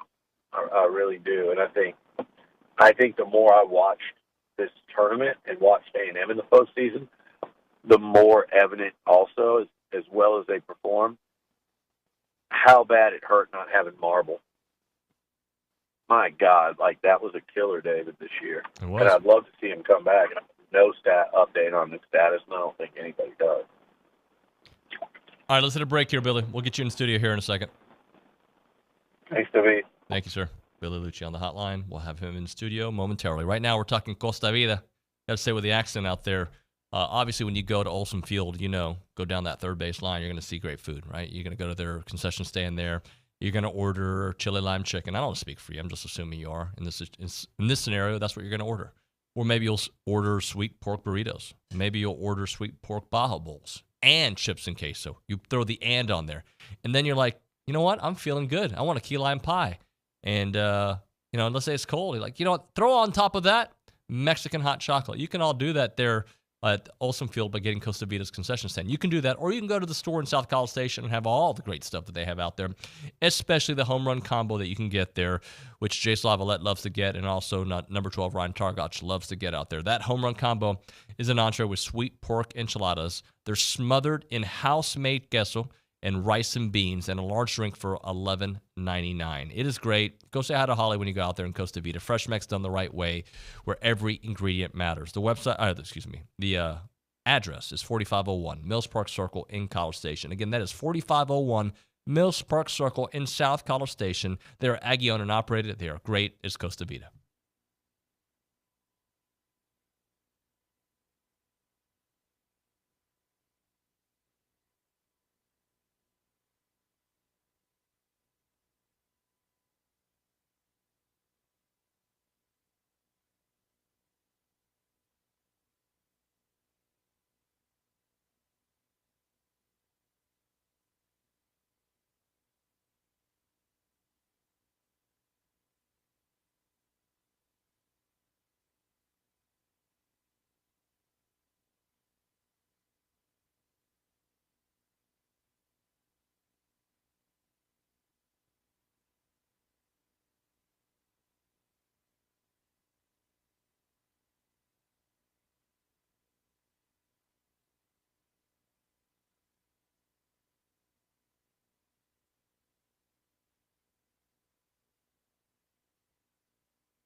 Nothing like a good old TexAgs coffee to start your morning with, Billy.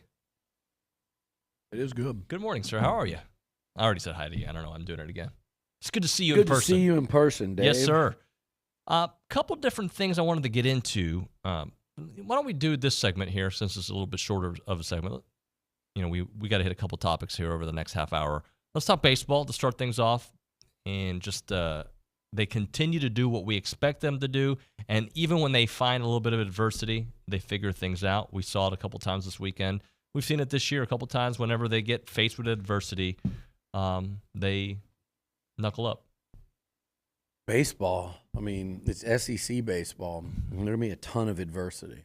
And we were talking about it earlier in the year when they were beating, teams like Rhode Island when they faced adversity. And they were, Sam Houston showed them adversity. Texas Southern was a tight game. Like Prairie View, obviously, they were on the brink of losing that one. And I read the comments and I follow, like, whether it's group chats or comments online, and people just, like during that Prairie View game, people are just going in the tank. And, yeah, it would have been a bad loss, and nobody wants to lose that game. It's not helpful if you're on the cut line of like a super regional host, national seed or, regional, whatever it is. You don't want that on your resume, but it wasn't. It's kind of like I said about basketball.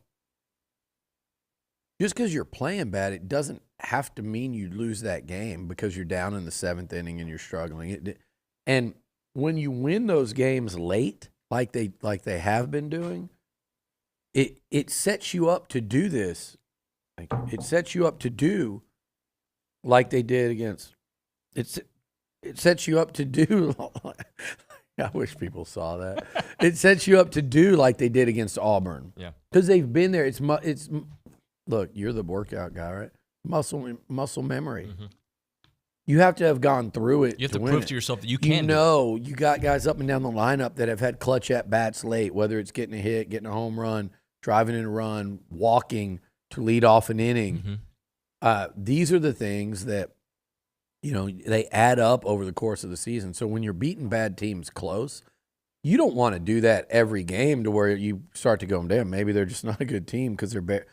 But that wasn't the case. These are just games where you play a dozen games against teams you're better than. In baseball, a handful of those are going to be close in the late innings.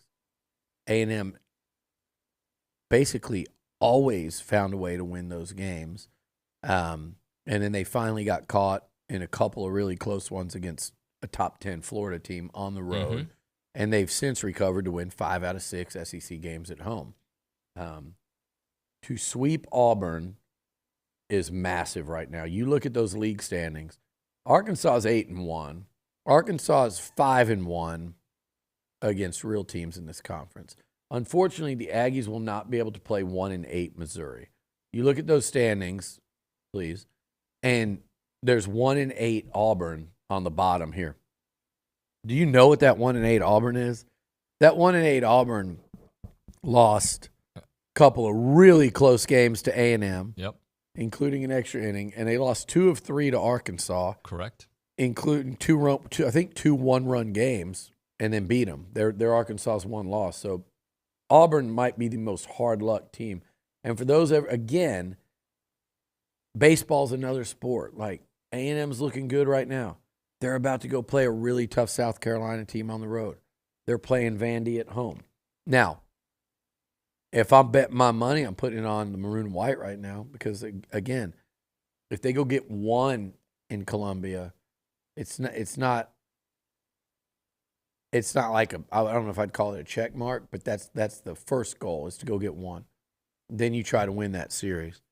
But I think Texas A&M on the road can go get a series or two this year. Heck yeah, they're good enough to do that. Most teams are not. Most teams have not won road series. But you look in that conference right now and you see at the bottom Auburn, who we just watched. They're a good team. Okay, 2 years ago, remember, they were in the Final Four in Omaha with A&M. Last year, they hosted a regional. That's a good program that's 1-8 in the league.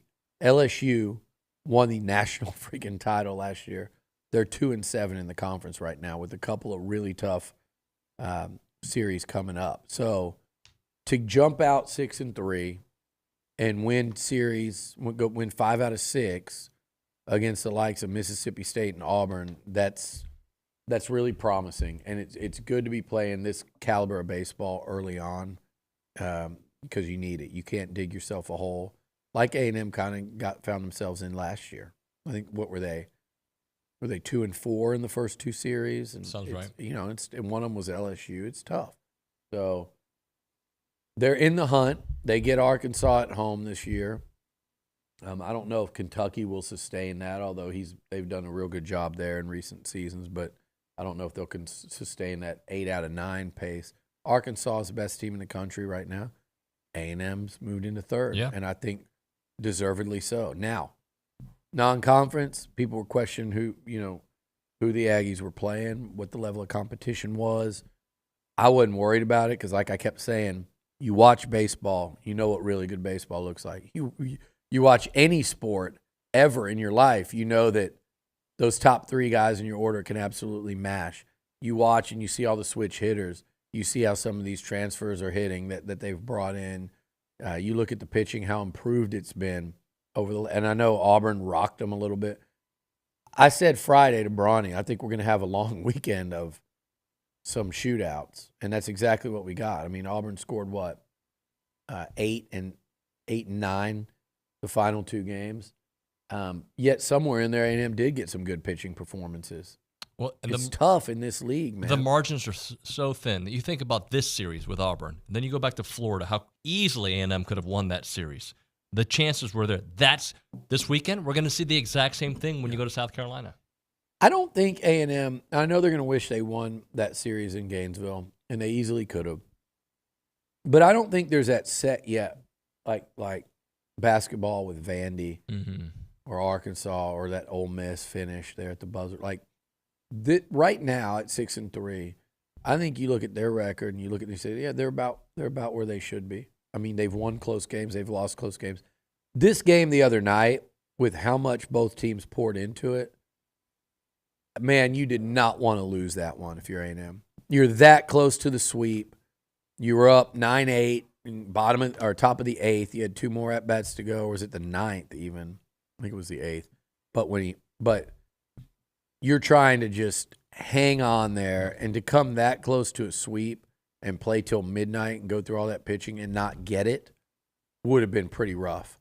Instead, they got the sweep to get it that early in the conference season, 3 series in. Now you got 7 series left to maybe try to go sneak another one, go steal another one. Who knows? So it's really exciting. The team's badass right now. And now that they've played Florida on the road, Mississippi State, and Auburn, now we're getting to that point where people are done worried about who they've played, which we all knew was going to happen once they got into the SEC. Let's take a break. I got some football stuff for you on the other side. It's TexAgs Radio presented by David Gardner's Jewelers. We'll be back in a few.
All right, we're back here on TexAgs Radio. We're presented by David Gardner's Jewelers Rollo Insurance Studio. Billy, sometimes I'm doing a coffee comparison here, by the way. You doing a taste test on the air? Oh, how I make mine versus how the mine DOS was made. The Dawsonator.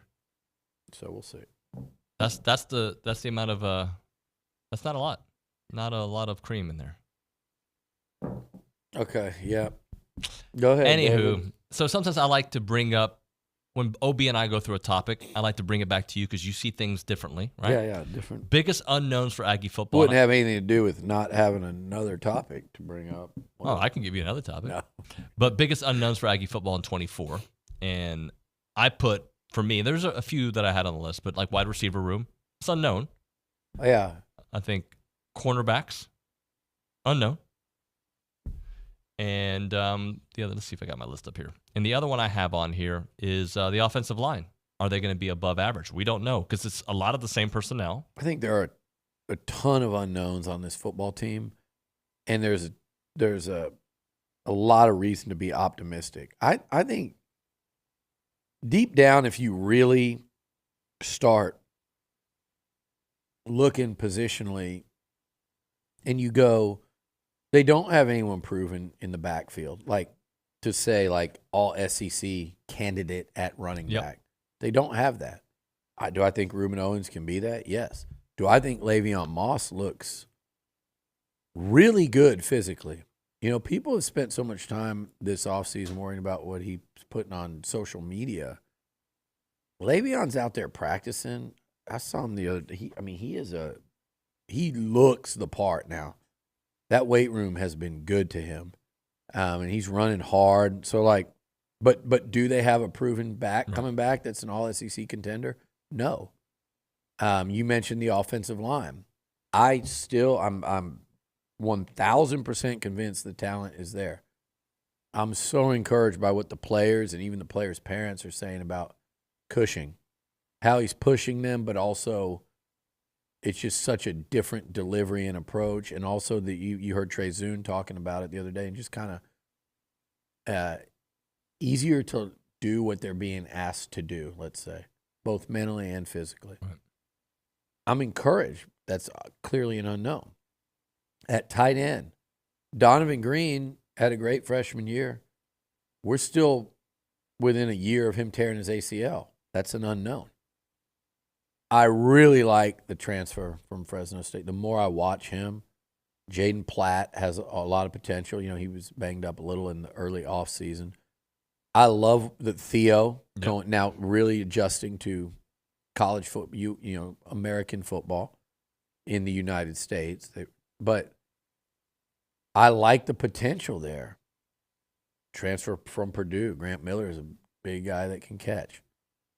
Garrett Miller. Garrett, I say Grant. Yeah, Garrett Miller. He can, but Trey Watson, I really like him. Yeah, I'm putting him on my list right now of a guy like keep an eye on him. But that's an unknown.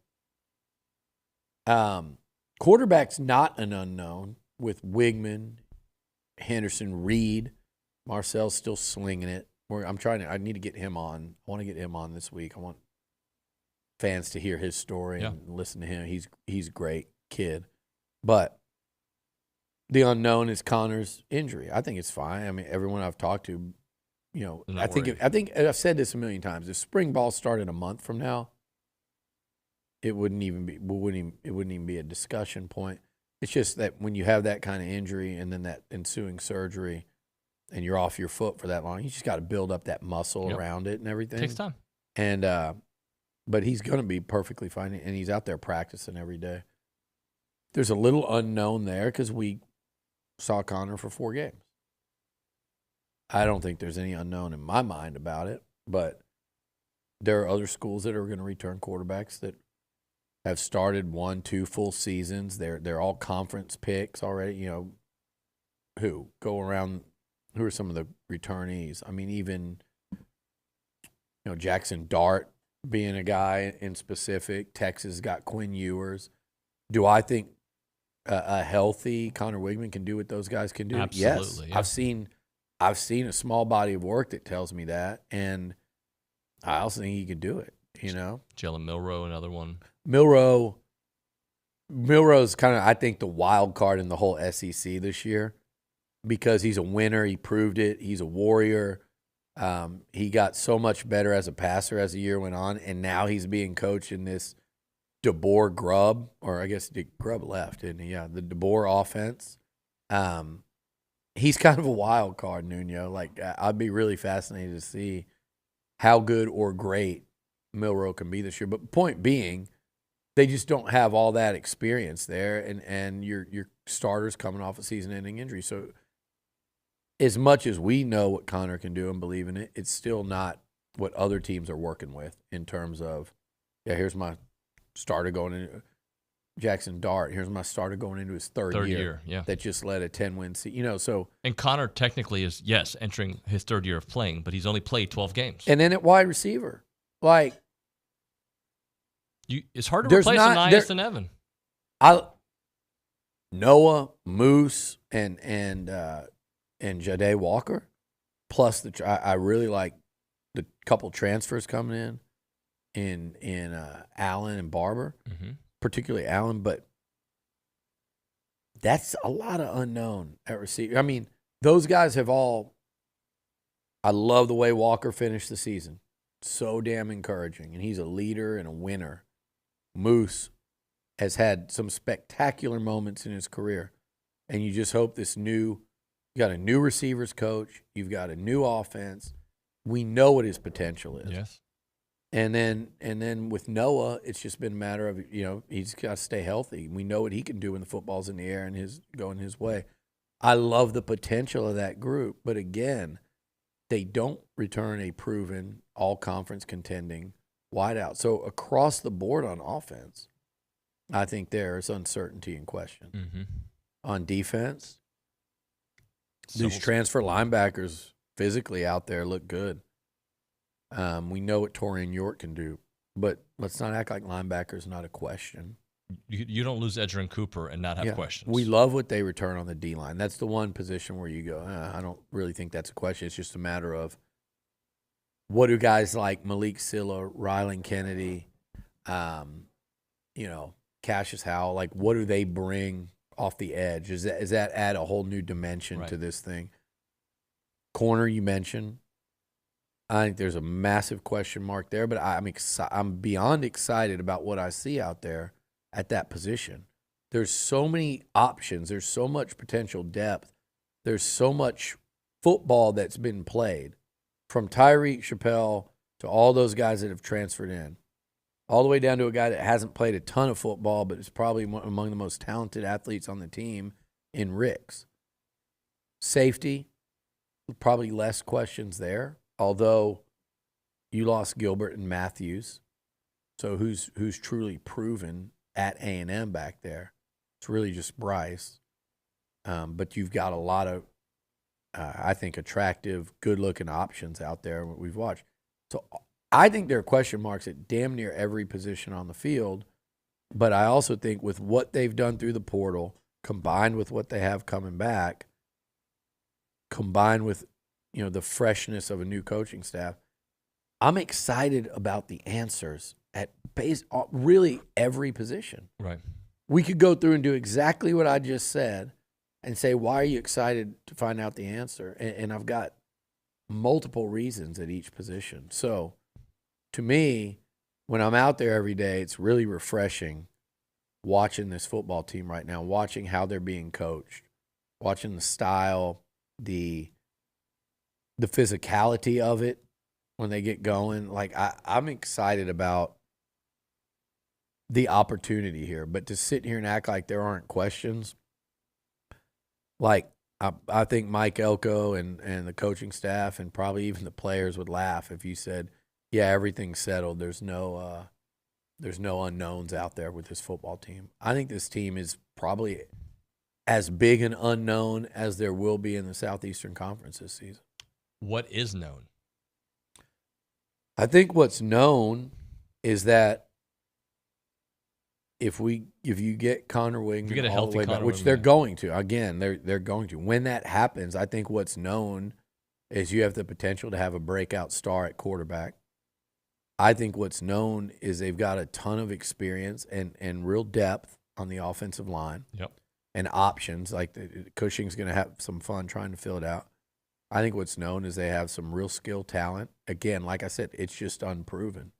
But Moss, Owens, Thomas, Moose, Walker, like this is real talent. The tight ends I mentioned. So, and I also think what's known is you have a damn good offensive coordinator. And I think here in Aggieland, we're about to realize that as this season gets going. I don't know how much you're going to see this spring and people, but I think that's known on offense. And I think you have a head coach that all he does is put good defenses on the field. He did it at Wake. He did it at Notre Dame. He did it at A&M. And he did it at Duke as a head coach. All he's done is field really good, really physical defenses that stop the run. And then, I think he and Bateman will do it. That's what we know. Yeah. They're going to put out a good defense. And I think the other thing we know, David, is great D-line. And I think we know that transfer portal and what they added is going to play a massive role this season in A&M's success. And the early returns are very encouraging. I'll say one more known, and I'm not in the locker room, so it's not really a known, but I think the culture is better. We heard the culture was better last year, right? And it was from the year before. Exactly. That doesn't mean it's where it needs to be. And I think it's definitely going in that direction now from all reports back. Yeah. All right, let's hit a break. We'll come back with one final segment. It's TexAgs Radio. I can't speak English. Presented by David Gardner's Jewelers.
It is TexAgs Radio.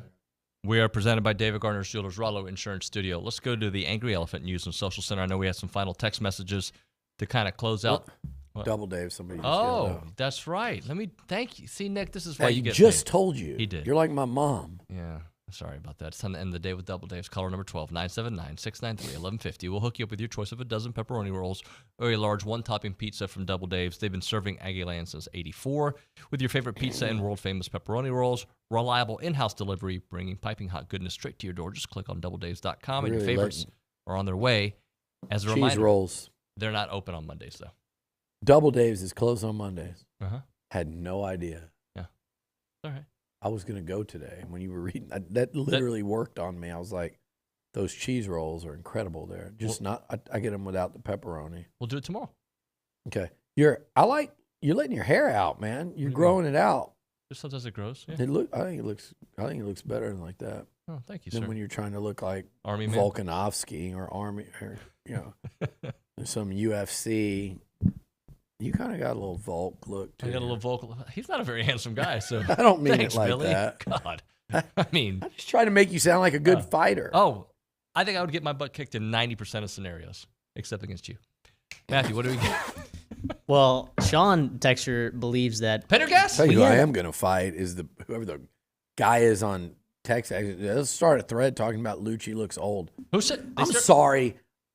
Like all I'll say about that is tell your wife I apologize for, getting up, going and running around town and just running out of time and rolling into lunch with my friends on a Saturday, not knowing I was going to be put up to judge, jury, and executioner. I didn't see this thread. And posted about how old I was going to have a whole thread of people going, yeah, getting old. It's like, dude, I feel like I'm holding up pretty good for 50 looks wise. I mean, I don't think I've never thought I always fall back on George Clooney.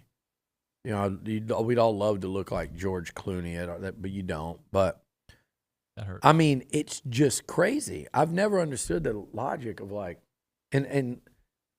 his wife didn't do anything wrong. She just said to her husband, "Oh, he looks older." And I thought, well, first of all, that means you don't watch the show because I'm like, it's been a gradual progression. But second, all these people that celebrate that I've gone gray in the goatee, or it's like, what were y'all doing? Just waiting for me to start? It's ridiculous. And here's what I never understood. Father Time undefeated. Like social mindset. I've never understood this with people.